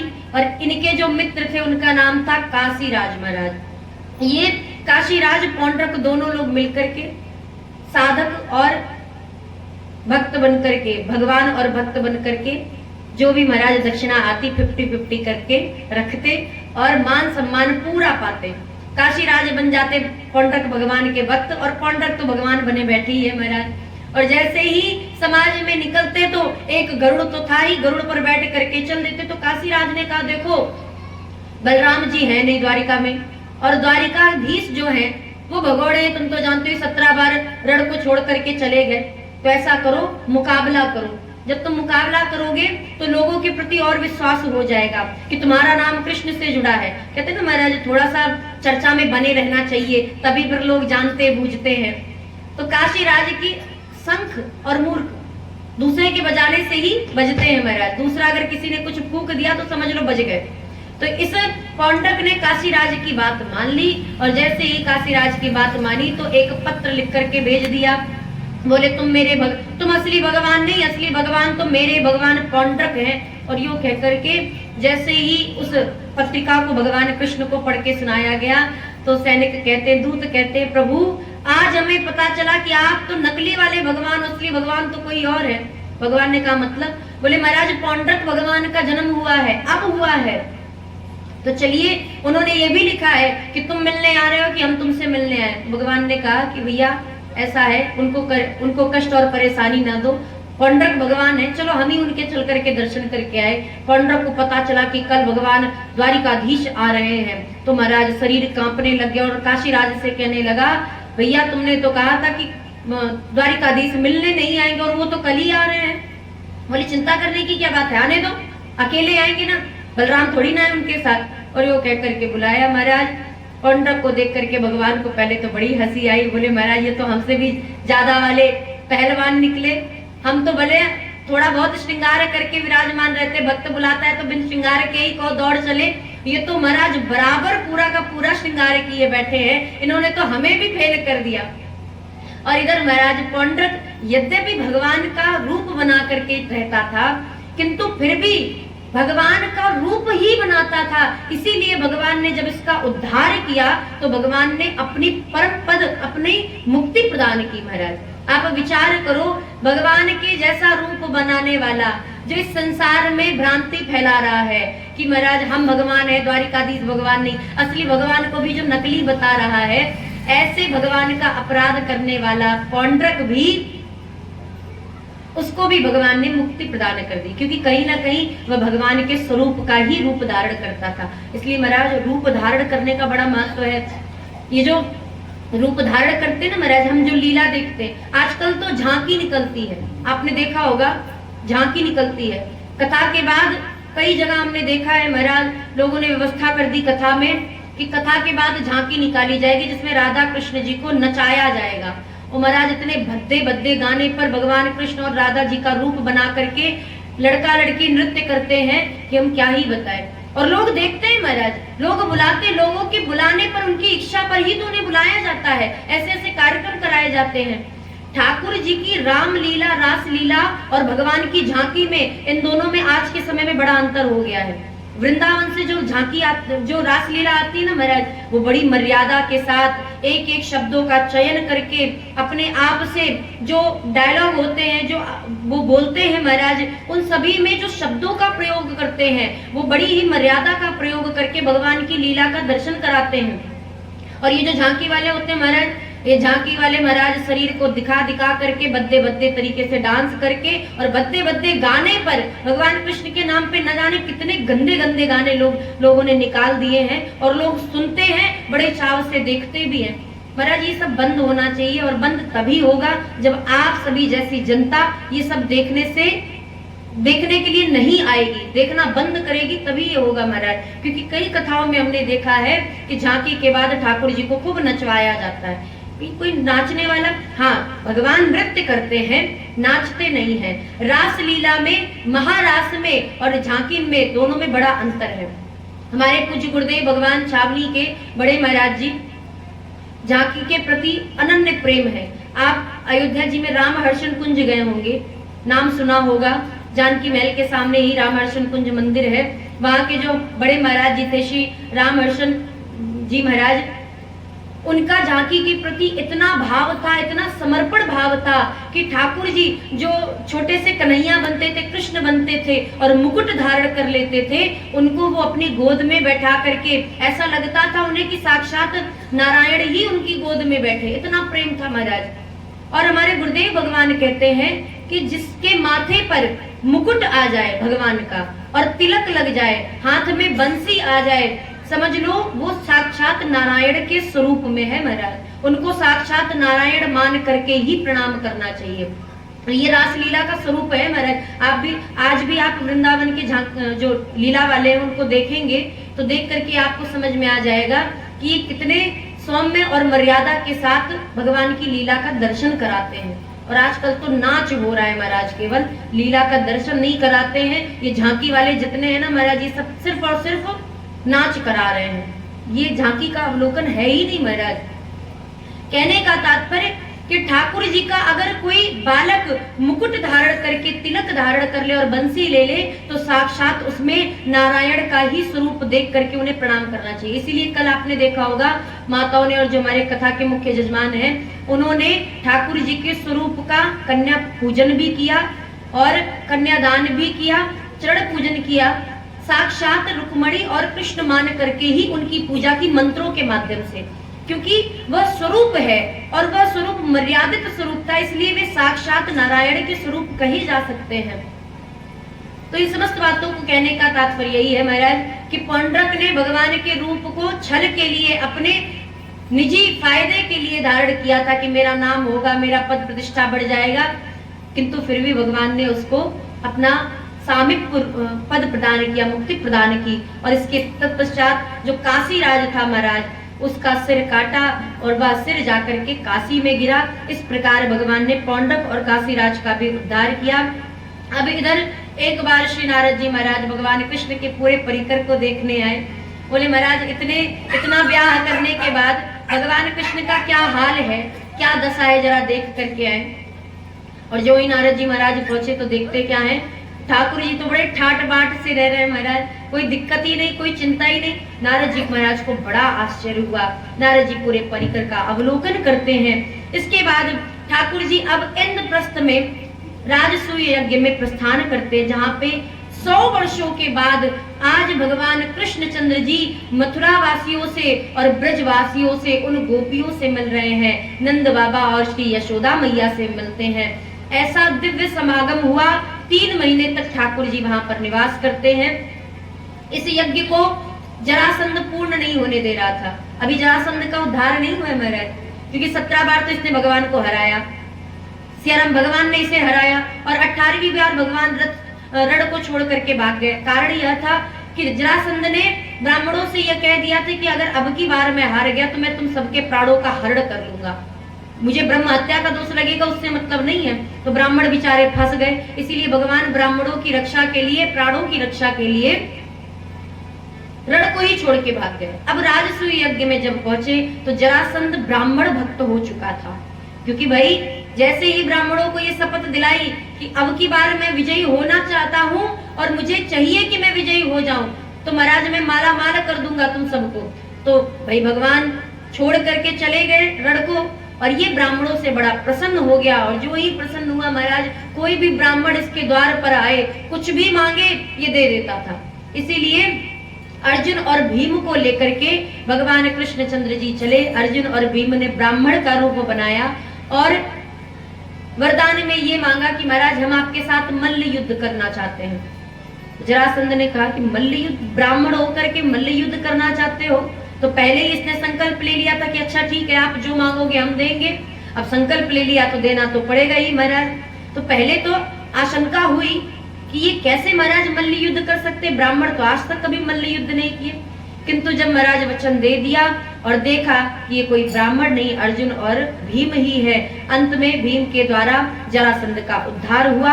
और इस प्रकार जरासंध ने भी जेल में 20,000 राजाओं को कैद कर रखा था।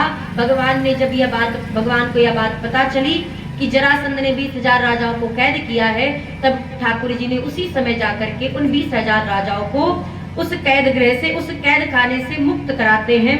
अब इधर महाराज राजसूय यज्ञ प्रारंभ हुआ। ठाकुर जी 3 महीने तक वहां पर निवास भी करते हैं। इधर जैसे ही यज्ञ प्रारंभ हुआ तो बात ये आई कि सबसे पहले पूजन किसका होना चाहिए। तो सभी ने मिलकर के यही कहा कि सबसे पहले पूजन कृष्ण का होना चाहिए, क्योंकि सबकी दृष्टि में कृष्ण कोई साधारण राजा नहीं, भगवान है, हरि है, विष्णु है, और ऐसे विष्णु का सर्वप्रथम पूजन होना चाहिए।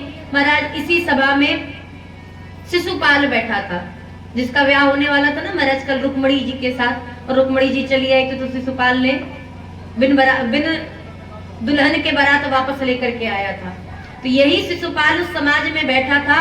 शिशुपाल को महाराज बड़ा क्रोध आया।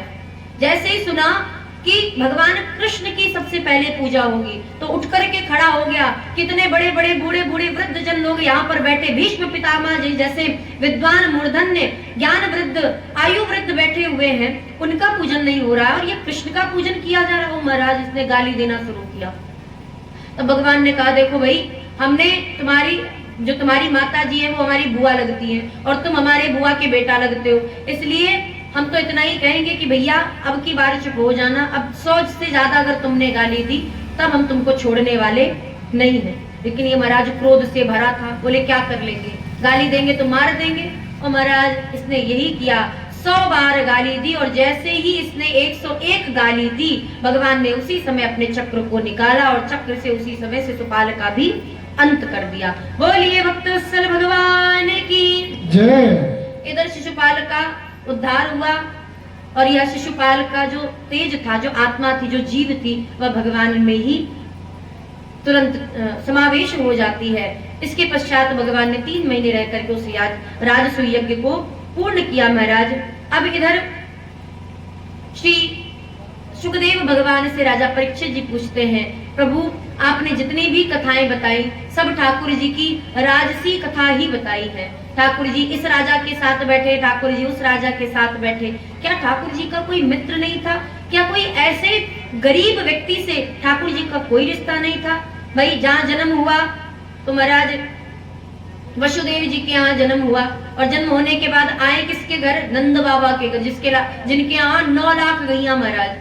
तो बड़े ही बड़े घर में रहे हैं, कोई छोटे मोटे घर में नहीं, कहने के लिए ग्वाल वाले हैं महाराज। जिनके घर में 9 लाख गैया हैं वो कहीं देखने के लिए छोटे मोटे ग्वाल वाल दिखेंगे?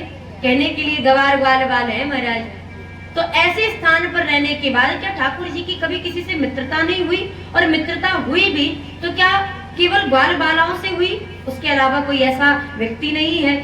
तब श्री सुखदेव जी महाराज को बात याद आई और तब ठाकुर जी की एक दिव्य कथा का श्रवण पान कराते हुए श्री सुखदेव भगवान सुदामा जी महाराज की कथा को श्रवण करा रहे हैं। श्री सुदामा जी महाराज जिनके साथ भगवान की मित्रता सांदीपनी मुनि के आश्रम पर हुई थी, जो मध्य प्रदेश में आज भी है। श्री सुदामा जी महाराज बड़े गरीब ब्राह्मण थे। कुछ लोग दरिद्र ब्राह्मण कहते हैं। महाराज ब्राह्मण कभी दरिद्र हो ही नहीं सकता।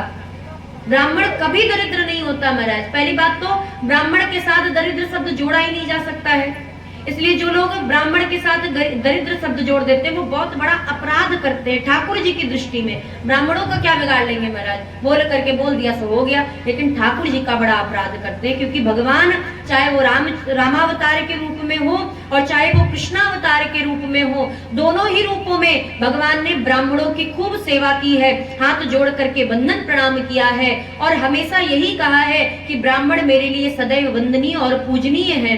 तो ऐसे ब्राह्मणों को कभी भी दरिद्र नहीं कहना चाहिए महाराज। ब्राह्मणों को जब भृगु जी महाराज ने भगवान विष्णु के वक्षस्थल पर अपने चरण का प्रहार किया था तो लक्ष्मी जी बड़ी क्रोधित हो गई थी और उन्होंने श्राप दे दिया था कि ब्राह्मण सदैव गरीब रहेंगे। लेकिन जब रुक्मणी जी ने ही एक ब्राह्मण के द्वारा चिट्ठी भेजी, पत्रिका भेजी, तो उस चिट्ठी को पढ़ करके भगवान कृष्ण रुक्मणी जी से विवाह करने चले आए। और जब ब्राह्मण देव को इस प्रकार देखा कि ब्राह्मण देव केवल भगवान कृष्ण को पत्रिका दे के नहीं आए हैं, भगवान कृष्ण को अपने साथ लेकर के आए हैं, तो रुक्मणी जी बड़ी प्रसन्न हुई। और रुक्मणी जी कौन है? साक्षात लक्ष्मी जी हैं। इसलिए रुक्मणी जी ने उसी समय ब्राह्मणों को यह वरदान भी दे दिया कि हे ब्राह्मण देव, आज के बाद मैं हमेशा आपके चरणों में ही पड़ी रहूंगी। इसलिए महाराज कभी भी आपने देखा होगा ब्राह्मणों को जब वंदन प्रणाम किया जाता है तो लक्ष्मी कहाँ रखी जाती है? चरणों में। लक्ष्मी कहाँ पड़ी रहती है? ब्राह्मण के चरणों में। सम्मान खूब मिलता है, मान सम्मान प्रतिष्ठा भी खूब होती है, पैसा रहे या ना रहे, लेकिन लक्ष्मी जब भी चढ़ाई जाती है तो ब्राह्मण के चरणों में ही चढ़ाई जाती है। तो कहने का तात्पर्य कि ब्राह्मण के तो चरणों में लक्ष्मी का निवास है। अब आप विचार करो, बुद्धि में सरस्वती जी का निवास है, यहाँ पर सर पर सरस्वती जी विराजमान है और चरणों में लक्ष्मी जी विराजमान है, तो क्या कभी कोई ब्राह्मण दरिद्र हो सकता है? गरीब हो सकता है? वो उसके कर्म है। लेकिन दरिद्र नहीं हो सकता। इसलिए सुदामा जी महाराज गरीब ब्राह्मण थे, लेकिन बड़े प्रेमी थे, बड़े भक्त थे। एक बार श्री सुदामा जी की पत्नी ने उनसे निवेदन किया कि मैंने ऐसा सुना है, आपने कभी बताया था कि भगवान कृष्ण आपके मित्र रह चुके हैं और अब तो वो द्वारिकाधीश बन गए हैं, तो क्यों नहीं आप जाकर के उनसे मिलते हैं और कुछ अगर वो कहे कि सुदामा क्या चाहिए, सब ठीक ठाक तो है, तो अपनी बात को जरूर रखना, बताना कि हमारी स्थिति परिस्थिति क्या है। अरे अपने लिए ना सही तो कम से कम अपने बच्चों के लिए तो सोचो। सुदामा जी ने कहा, हे देवी, मैं कभी भी अपनी मित्रता पे कलंक नहीं लगा सकता। क्यों? क्योंकि हमारी और कृष्ण की मित्रता पर हुई है, ना कि पैसे पर हुई है। हमने ना तो कृष्ण की स्थिति को देखा और ना कृष्ण ने कभी मेरी स्थिति को देखा। हम यद्यपि वो यदुवंशी और हम ब्राह्मण हैं, किंतु फिर भी ना तो मैंने कभी उनके धन को देखा और ना उन्होंने कभी मेरी गरीबी को देखा। इसलिए मैं आपके कहने पर जा तो सकता हूँ, लेकिन भगवान कृष्ण से कुछ मांग नहीं सकता। तो सुदामा जी की पत्नी को लगा कि महाराज ये ब्राह्मण देव हैं और ब्राह्मण कितने जिद्दी और हठी होते हैं तो सबको पता है, इसलिए ये मांगने से तो रहे। इसलिए श्री सुदामा जी की पत्नी 3-4 घरों से चावल को लेकर के आती हैं, मुट्ठी मुट्ठी भर चावल लेकर के आई। 4-5 तरीके के चावल, 4-5 घर के चावल हैं तो 4-5 तरीके के चावल होंगे। उन चावल को ला करके एक फटे पुराने कपड़े पर बांध करके पोटली दे करके कहा कि अच्छा ठीक है, अगर आपको कुछ नहीं कहना है कृष्ण से तो मत कहिए, बस इतना कीजिएगा, ये मेरी तरफ से कृष्ण के लिए भेंट है। और जब कृष्ण कुछ आपसे कहें कि ब्याह हुआ कि नहीं, भाभी जी कहाँ हैं, मेरे बारे में कुछ पूछे, तो मेरी तरफ से यह पोटली आप उन्हें जरूर प्रदान कर देना। सुदामा जी महाराज तो प्रेम के वशीभूत, उन्होंने तो संकल्प लिया कि कुछ हम मांगेंगे नहीं, लेकिन भाई पत्नी की इच्छा है तो पूरी भी करना चाहिए। और इस प्रकार सोच करके सुदामा जी चले। जिस दिन चले थे महाराज, रात्रि में जहाँ निवास किया, दूसरे दिन आंख खोली तो श्री सुदामा जी महाराज द्वारिकापुरी में मिले। नेत्र खोल करके देखा तो याद आया, हम तो महाराज एक जंगल में सो रहे थे, ये यहाँ कहाँ प्रकट हो गए। किसी व्यक्ति से पूछा, बोले भैया ये कौन सी नगरी है? बोले ये द्वारिकापुरी है। बोले द्वारिकापुरी? बोले हाँ महाराज, आपको दूर दूर दिखता नहीं महाराज, सोने के महल बने हुए हैं और जहां तक की नजरें जाती हैं वहां तक केवल महल ही महल नजर आ रहे हैं और हर व्यक्ति अपने मुख से द्वारिकाधीश की जय हो, द्वारिकाधीश की हो जय जयकार कर रहा है। अभी भी कोई संदेह है? तब सुदामा जी को याद आया, अच्छा, सोचा विचारा कुछ नहीं। बोले महाराज द्वारिकाधीश जी कहाँ रहते हैं? तब उन्होंने कहा, ये जो सामने महल दिख रहा है ना, यहीं पे रहते हैं। आप ब्राह्मण देव दिखते हैं लगता है। बोले हाँ महाराज, हम ब्राह्मण हैं। बोले महाराज फिर पूछने की जरूरत नहीं, आप तो सीधे सीधे मार्ग पर चले जाओ और भगवान कृष्ण के भवन पे पहुंच जाओगे। और द्वारिकाधीश के अंतःपुर में जाकर के, हमने कल भी आपसे निवेदन किया था कि ब्राह्मणों के लिए भगवान ने कभी भी रोक टोक नहीं लगाई। ब्राह्मण ही एक ऐसे भगवान के भक्त हैं जो भगवान के अंतःपुर तक चले जा सकते हैं। अंतःपुर अर्थात भगवान के शयनागार तक जा सकते हैं। उनको इतना कोई रोकेगा नहीं, कोई टोकेगा नहीं, उनको इतनी इजाजत है महाराज।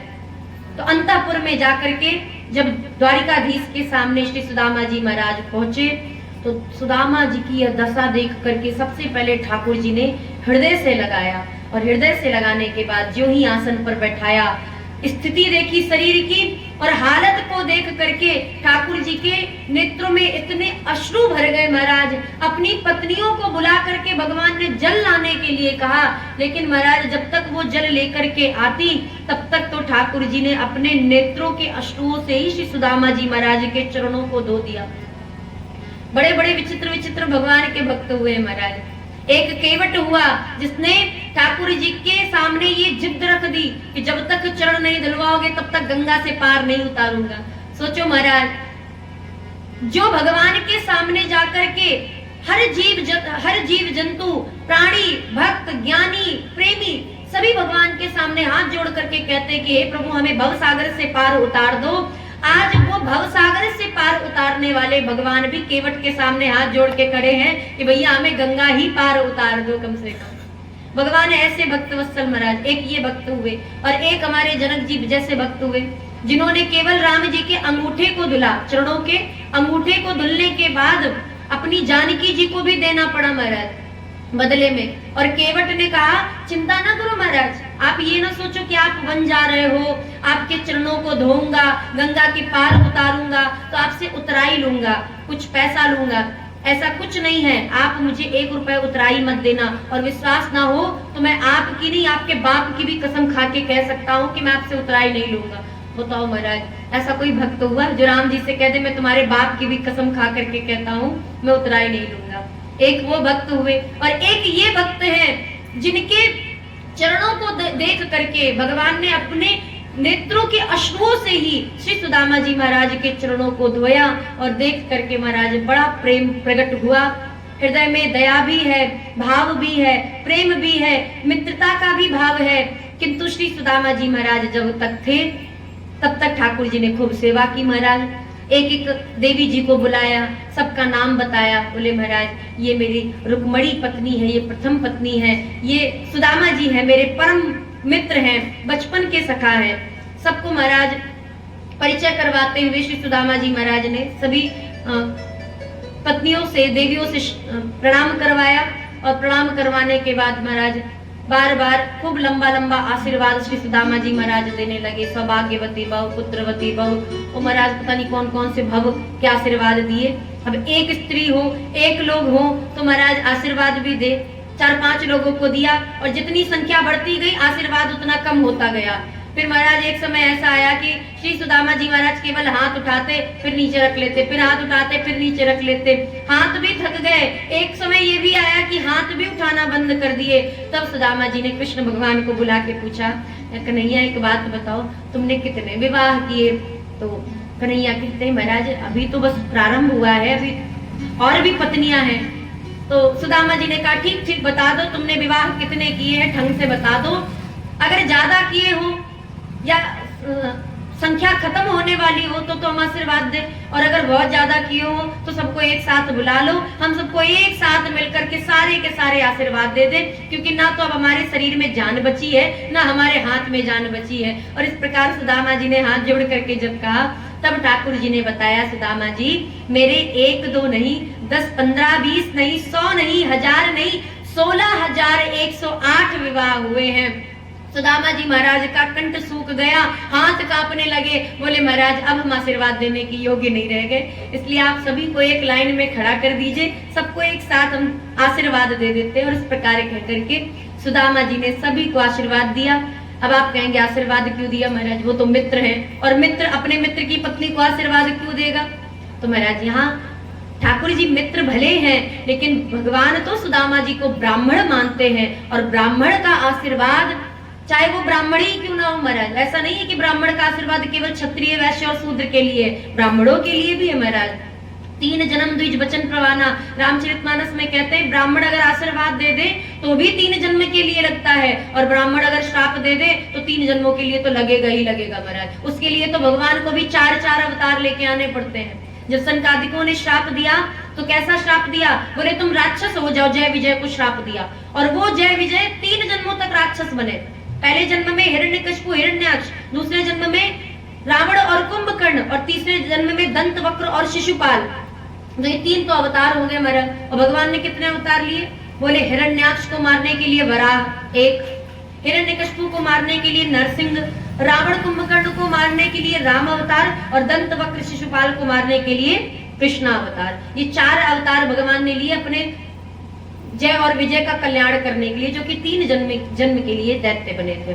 इसलिए ब्राह्मणों का आशीर्वाद बहुत ही महाराज हितकर है, सबको लेना चाहिए। ये उस मीठी दवाई की तरह है महाराज, जो हमारे मन के सारे विकार को धीरे धीरे करके नष्ट कर देती है। इसलिए श्री सुदामा जी महाराज से भगवान कृष्ण ने सभी पत्नियों को, सभी रानियों को आशीर्वाद दिलाया।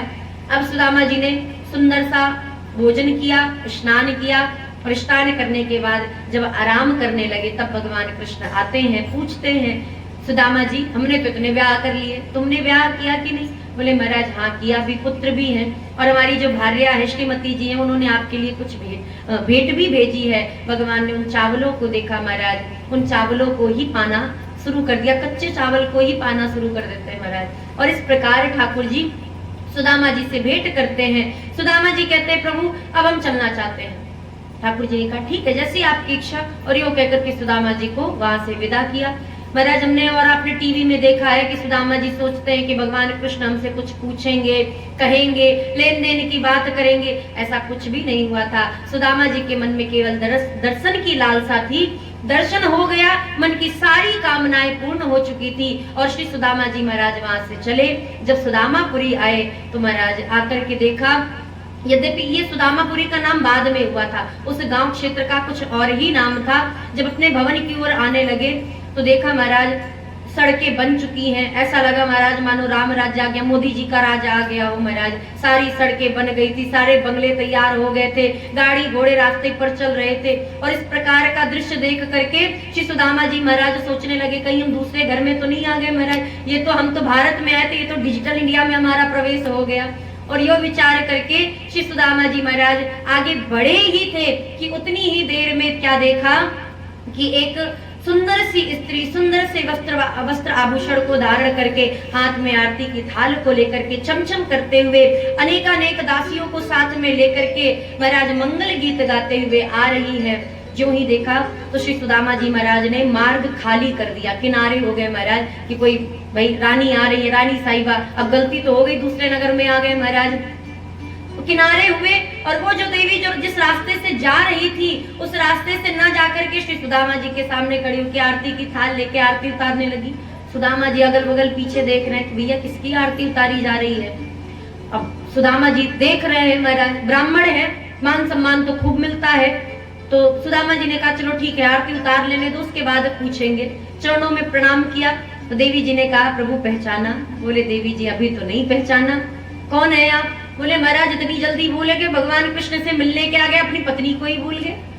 बोले पत्नी? बोले हाँ महाराज हम आपकी भार्या, आप भगवान कृष्ण से मिलने गए थे। हमने तो केवल इतना कहा था कि पुत्रों के लिए कुछ मांग लेना, आपने तो इतना मांग लिया कि देखो ना महाराज पूरी एक सुदामापुरी का ही भगवान ने निर्माण करा दिया। ऐसे भक्त वत्सल आपने कभी बताया ही नहीं कि द्वारिकाधीश से इतने ज्यादा करुणा निधान है कि उन्होंने पूरी नगरी का ही निर्माण करा दिया। सुदामा जी को बड़ा कष्ट हुआ महाराज, तुरंत जर्जर जर्जर करके नेत्रों से अश्रु बहने लगे और अश्रुपात करते हुए श्री सुदामा जी महाराज भगवान की भक्त वत्सलता को याद करने लगे कि मैंने तो मित्र मान करके बस प्रेम किया था और प्रेम करने के नाते मित्रता के नाते मैं तो उनसे केवल मिलने के लिए गया था, किंतु उनकी भक्त वत्सलता का दर्शन करो कि मैं मिलने गया, मैंने एक शब्द भी कुछ नहीं कहा और उन्होंने मेरे नाम से एक पुरी का ही निर्माण करा दिया। ऐसे भक्त वत्सल भला इस संसार में और कौन हो सकते हैं। और इस प्रकार सुदामा जी महाराज उसी समय अपने घर बार को छोड़ करके नगर को छोड़ करके भगवान का भजन करने के लिए चल दिए। बोलिए भक्त वत्सल भगवान की जय। तो ऐसे श्री सुदामा जी महाराज जो अत्यंत गरीब तो थे महाराज, लेकिन श्री सुदामा जी महाराज को भगवान ने खूब दिया। किंतु जो भक्त भगवान से प्रेम करते हैं ना महाराज, उनके मन में माया नहीं होती। और माया का अर्थ है लक्ष्मी। हमने आपसे कल भी निवेदन किया था माया के दो रूप हैं, लक्ष्मी को माया कहा जाता है और माया को ही लक्ष्मी कहा जाता है। जिसके मन में माया है उसके हृदय में मायापति नहीं होंगे, भगवान नहीं होंगे, और जिनके हृदय में मायापति है उनके हृदय में माया देवी नहीं होंगी। वो माया जो भगवान के निकट ले जाती है वो माया तो जरूर रहेगी, लेकिन एक माया ऐसी है जो भगवान से दूर करती है, उस माया का दर्शन कोई नहीं कर सकता अगर वह भक्त और प्रेमी है तो। ऐसे श्री सुदामा जी महाराज भगवान का भजन करने लगे क्योंकि वे उनसे प्रेम करते थे। श्री सुखदेव भगवान कहते हैं कि इस प्रकार मैंने सुदामा चरित्र का तुमसे वर्णन किया।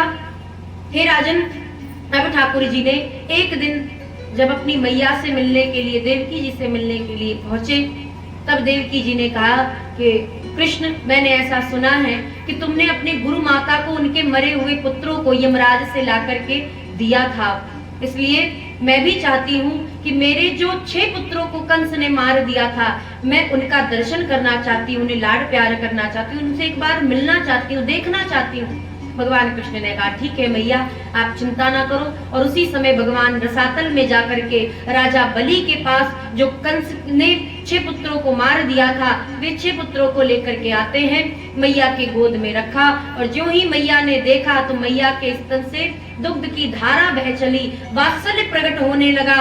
और जो ही वात्सल्य प्रकट हुआ तो ठाकुर जी का उच्छिष्ट दूध पान करके, उच्छिष्ट का अर्थ होता है भगवान का जूठन प्रसादी प्राप्त करके, क्योंकि देवकी जी के बड़े पुत्र, यद्यपि 6 पुत्र और हो चुके थे, लेकिन दुग्धपान तो किसी ने नहीं किया था, वो तो भगवान कृष्ण ने ही पान किया। इसीलिए ऐसे उच्छिष्ट दुग्ध का पान करने के पश्चात 6 के 6 पुत्र तुरंत ही मुक्ति पद को प्राप्त कर जाते हैं। तब देवकी जी ने कहा कृष्ण, हमने तो अपने 6 पुत्रों को मांगा था। तब भगवान कृष्ण कहते हैं मैया, आपने मिलने की बात कही थी, और अगर आप मिलने की बात ना भी कहती तब पर भी आपको उन पुत्रों को भेजना ही पड़ता, क्योंकि संसार का नियम है, जो आया है सो जाएगा। और फिर उन्होंने मेरा उच्छिष्ट दुग्ध का पान किया है तो मुक्ति मिलना तो निश्चित है। इसलिए महाराज भगवान का जो जूठन प्रसाद होता है, भोग होता है, उसको प्राप्त करने से, पा लेने से मुक्ति मिल जाती है, ऐसा शास्त्र कहते हैं। और 6 पुत्रों को ला करके देने के बाद अब महाराज एक बार की बात है, द्वारिकापुरी में ही भगवान के पुत्रों में से एक पुत्र सांब थे, जिन्होंने एक दिन 4 महीने के लिए भगवान ने ऋषिगणों को बुलाया था द्वारिकापुरी, जो बैठ करके भगवान का भजन कर रहे थे। उन 4 महीनों में बैठ करके जब बरसात का समय आता है महाराज, तो सभी संत एक स्थान पर बैठ करके भगवान का भजन करते, क्योंकि वो कहीं अन्यत्र जा नहीं सकते हैं बरसात के समय।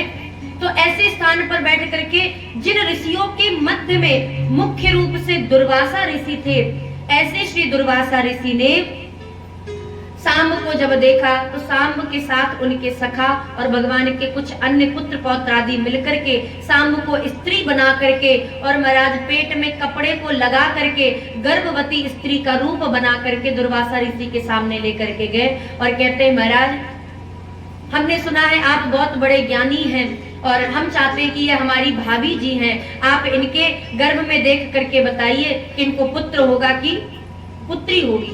और जो ही महाराज देखा दुर्वासा जी ने कि ये सांब हैं और सांब के साथ अन्य भगवान कृष्ण के पुत्र आए हैं। दुर्वासा जी तो क्रोध के स्वरूप है ही महाराज, बड़ी जल्दी क्रोध आता है। दुर्वासा जी को आया क्रोध, और जो ही क्रोध आया तो दुर्वासा जी ने कहा, ना तो इसके गर्भ से पुत्र होगा, ना इसके गर्भ से पुत्री होगी, इसके गर्भ से ऐसे पत्थर का मूसल होगा जिसके कारण ये पूरा का पूरा यदुवंश समाप्त हो जाएगा, नष्ट हो जाएगा। और इस प्रकार श्राप दिया महाराज। सांब ने जैसे ही उस कपड़े को, गर्भ में लगे हुए कपड़े को खोल करके देखा तो उससे मूसल प्रकट हुआ, और उस मूसल को देखते ही महाराज सभी बालक घबरा गए, और घबराते ही मूसल को घिसना शुरू किया महाराज, पीसना शुरू किया। और पीसते पीसते पीसते पीसते जब वह चकनाचूर हो गया तब उसको ले जा करके उठा करके समुद्र में डाल दिया। अब समुद्र तो कुछ ग्रहण तो करता नहीं है महाराज, अगर समुद्र में कुछ भी जाएगा तो फिर वो वापस फेंक देता है। तो वही जो मूसल था महाराज, जो चकनाचूर हो चुका था, वही महाराज बाद में आकर के समुद्र के किनारे एरका नामक घास बन गया। बाद में कुछ वर्षों के बाद जब भगवान कृष्ण ने देखा कि मेरा ही परिवार इतना बड़ा हो चुका है कि जिससे पूरे भारत की जनसंख्या तो मेरे परिवार ने ही ले ली है। मेरा 56 करोड़ की जनसंख्या है। आया था मैं धरती का भार उतारने, और मेरा ही परिवार धरती का कहीं भार ना बन जाए, बोझ ना बन जाए। इसलिए ठाकुर जी ने अपने साथ साथ अपने पूरे यदुवंश को साथ ले जाने का निश्चय किया। लेकिन ऐसे कैसे ले जाएं, इसलिए भगवान ने ये समस्त लीलाएं की। अब इधर महाराज वह एरका नामक घास जो समुद्र के किनारे प्रकट हो चुकी थी, एक दिन सभी भगवान कृष्ण के पुत्र पौत्र आदि ने मिलकर के मदिरा का पान किया। मदिरा पान करने के पश्चात बुद्धि भ्रमित हो जाती है। इसलिए महाराज शास्त्र कहते हैं, मनुष्य चाहे कितना भी पाप करे लेकिन मदिरा का पान कभी नहीं करना चाहिए। एक व्यक्ति महाराज मंदिर में बैठ करके भजन कर रहा था, उसके सामने चोर डकैत आ गए, बोले जो कुछ भी है निकाल करके दे दो। बोले महाराज हमारे पास तो कुछ नहीं है, मंदिर में जो है भगवान का मुकुट आभूषण वगैरह वही है, उसको लेके जाना हो तो ले जाओ। बोले ठीक है, लेकर के तो जा रहे हैं लेकिन तुम्हें छोड़ेंगे नहीं महाराज। अब चोर थे महाराज, जो भी दिमाग में चल रहा हो उस व्यक्ति को मारने के लिए आगे बढ़े। तो व्यक्ति ने कहा महाराज तुम जो कहोगे हम सब कुछ करेंगे, लेकिन हमारे प्राणों की रक्षा करो, प्राणों को त्याग दो। चोर बड़े शरारती थे महाराज, शरारती क्या थे, बड़े अपराधी थे। उन चोरों ने कहा ठीक है, मैं तुम्हें 2-3 वस्तुएं सामने रख करके दे रहा हूं, इनमें से तुम जो भी लेना चाहो तुम ले लो और मैं तुम्हें छोड़ दूंगा। तो वो ब्राह्मण थे महाराज, जो मंदिर में बैठ करके भगवान का भजन कर रहे थे। तो ब्राह्मण अब सामने क्या क्या रखा है, बोले एक तरफ धन रखा है, बहुत सारा धन, जो ठाकुर जी के आभूषण वगैरह मुकुट वगैरह उतारे गए थे, एक तरफ उस धन को रखा, दूसरी तरफ मांस को रखा, तीसरी तरफ मदिरा को रख दिया और उसके बगल में एक स्त्री को खड़ा कर दिया। और स्त्री को खड़ा करने के बाद वे मजाक उनको सूझ रहा था उन चोरों को कि ब्राह्मण है महाराज, अपमान करना चाहते थे ब्राह्मण का। इसलिए जैसे ही ब्राह्मण के सामने ये चारों वस्तुएं आई तो ब्राह्मण ने मन में सोचा स्त्री को मैं छू नहीं सकता महाराज, पर स्त्री को स्पर्श करना हमारे धर्म के विपरीत है, विरुद्ध है, इसलिए हम स्त्री का स्पर्श नहीं करेंगे। मांस को तो देख भी नहीं सकते महाराज, दूसरे का धन ग्रहण नहीं करना चाहिए। बोले महाराज तो करे क्या, बोले मदिरा का पान कर लेते हैं, मदिरा तो पानी होती है, पिएंगे निकल जाएगी महाराज कल परसों में। तो जैसे ही उन्होंने मदिरा का पान किया उस ब्राह्मण ने, ब्राह्मण के मदिरा पान करते थोड़ी देर बाद नशा चढ़ा और नशा चढ़ने के बाद सारा धन उठाया। ये तो चोर उपहास करने आए थे महाराज, सारा धन उठा करके मांस को दूसरे हाथ में पकड़ करके स्त्री का हाथ पकड़ करके चल दिए महाराज, नाचते गाते हुए। इसलिए मदिरा का कभी भी पान नहीं करना चाहिए। मदिरा सबसे ज्यादा बुद्धि को भ्रमित करती है, शास्त्र मना करते हैं मदिरा का पान कदापि नहीं करना चाहिए। इसलिए जब भगवान कृष्णचंद्र जी के जितने भी पुत्र पौत्र आदि थे, इन्होंने मदिरा का पान किया, छोटी सी लड़ाई बड़ी बन गई, बहस बनी और ऐसी लड़ाई हो गई महाराज की सभी भाइयों में यदुवंशी ही लड़ने लग गए महाराज। और जितने यदुवंशी थे सब लड़ते महाराज कुछ नहीं मिला हाथ में अस्त्र शस्त्र। तो जो घास थी उसी घास को उठा करके, जो वज्र के समान तीखी भी थी और बड़ी सी भी थी, उसी घास को उखाड़ करके महाराज एक दूसरे को मारना शुरू किया। और मारते मारते कोई भी व्यक्ति उस पूरे यदुवंश में बचा ही नहीं महाराज, सारे के सारे यदुवंशी उसी समय आपस में एक दूसरे को मार करके पूरे वंश को नष्ट कर लेते हैं। अब इधर ठाकुर जी के जाने का अवसर आया, प्रभु ने सोचा अब हमें यहाँ से जाना चाहिए। 125 वर्ष हो गए हैं भगवान को इस धराधाम पर आए हुए।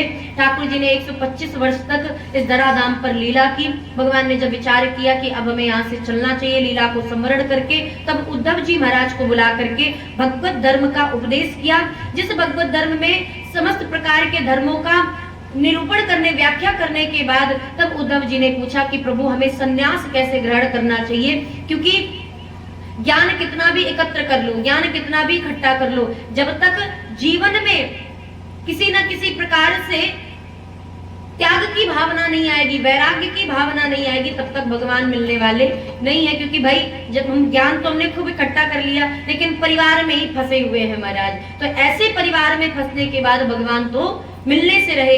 इसीलिए उद्धव जी ने जब वैराग्य की बात पूछी, सन्यास की बात पूछी, तब दत्तात्रेय जी के 24 गुरुओं की व्याख्या करने के बाद ठाकुर जी ने दत्तात्रेय जी के 24 गुरुओं का वर्णन किया महाराज। वो भी बहुत विस्तृत कथा है, कभी मौका मिलेगा, कभी समय मिलेगा तो इन जो प्रसंग जो छूट गए हैं महाराज, जिनको हमने दूर से ही प्रणाम किया है, उन प्रसंगों का कभी व्याख्या किया जाएगा, किंतु समय कम है और कथा को विश्राम भी करना है।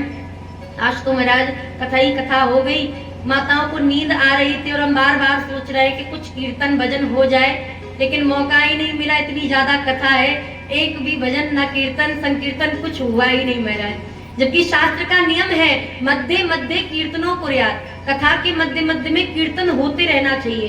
कारण क्या है कि जब श्रोता को नींद आने लगे तो जब वो ताली बजाएगा, कीर्तन होगा, नाम जप करेगा तो उसकी नींद भागेगी। इसलिए शास्त्रों में कहा गया है, गुरुदेव भगवान भी कहते हैं हमारे, कि कथा के मध्य में कीर्तन और भजन भी होते रहना चाहिए। तो आज समय तो मिला नहीं महाराज, तो आइए अब कथा को विश्राम की ओर ही लेकर के चले। श्री दत्तात्रेय जी महाराज के 24 गुरुओं का बहुत ही विधि विधान के साथ निरूपण करने के पश्चात श्री भगवान कृष्णचंद्र जी कहते हैं आप यह पूरा उपदेश जाकर के विदुर जी को दे दीजिएगा और बद्रिकाश्रम पे जाकर के आप निवास कीजिएगा। इधर महाराज एक भील अपने धनुष के लिए बाण की नोक को बना रहा था। जैसे ही भगवान एक वृक्ष के नीचे आकर के, आज भी द्वारिका जी में आप जाएंगे तो वहां पे भालका तीर्थ नामक एक क्षेत्र है, तीर्थ है, जहां पर ठाकुर जी आज भी विश्राम कर रहे हैं। उनका मतलब स्वरूप बनाया गया है भालका तीर्थ में, जहां पे भगवान ने निवास किया था। और कहते हैं वो वृक्ष आज भी वहां पर उपस्थित है।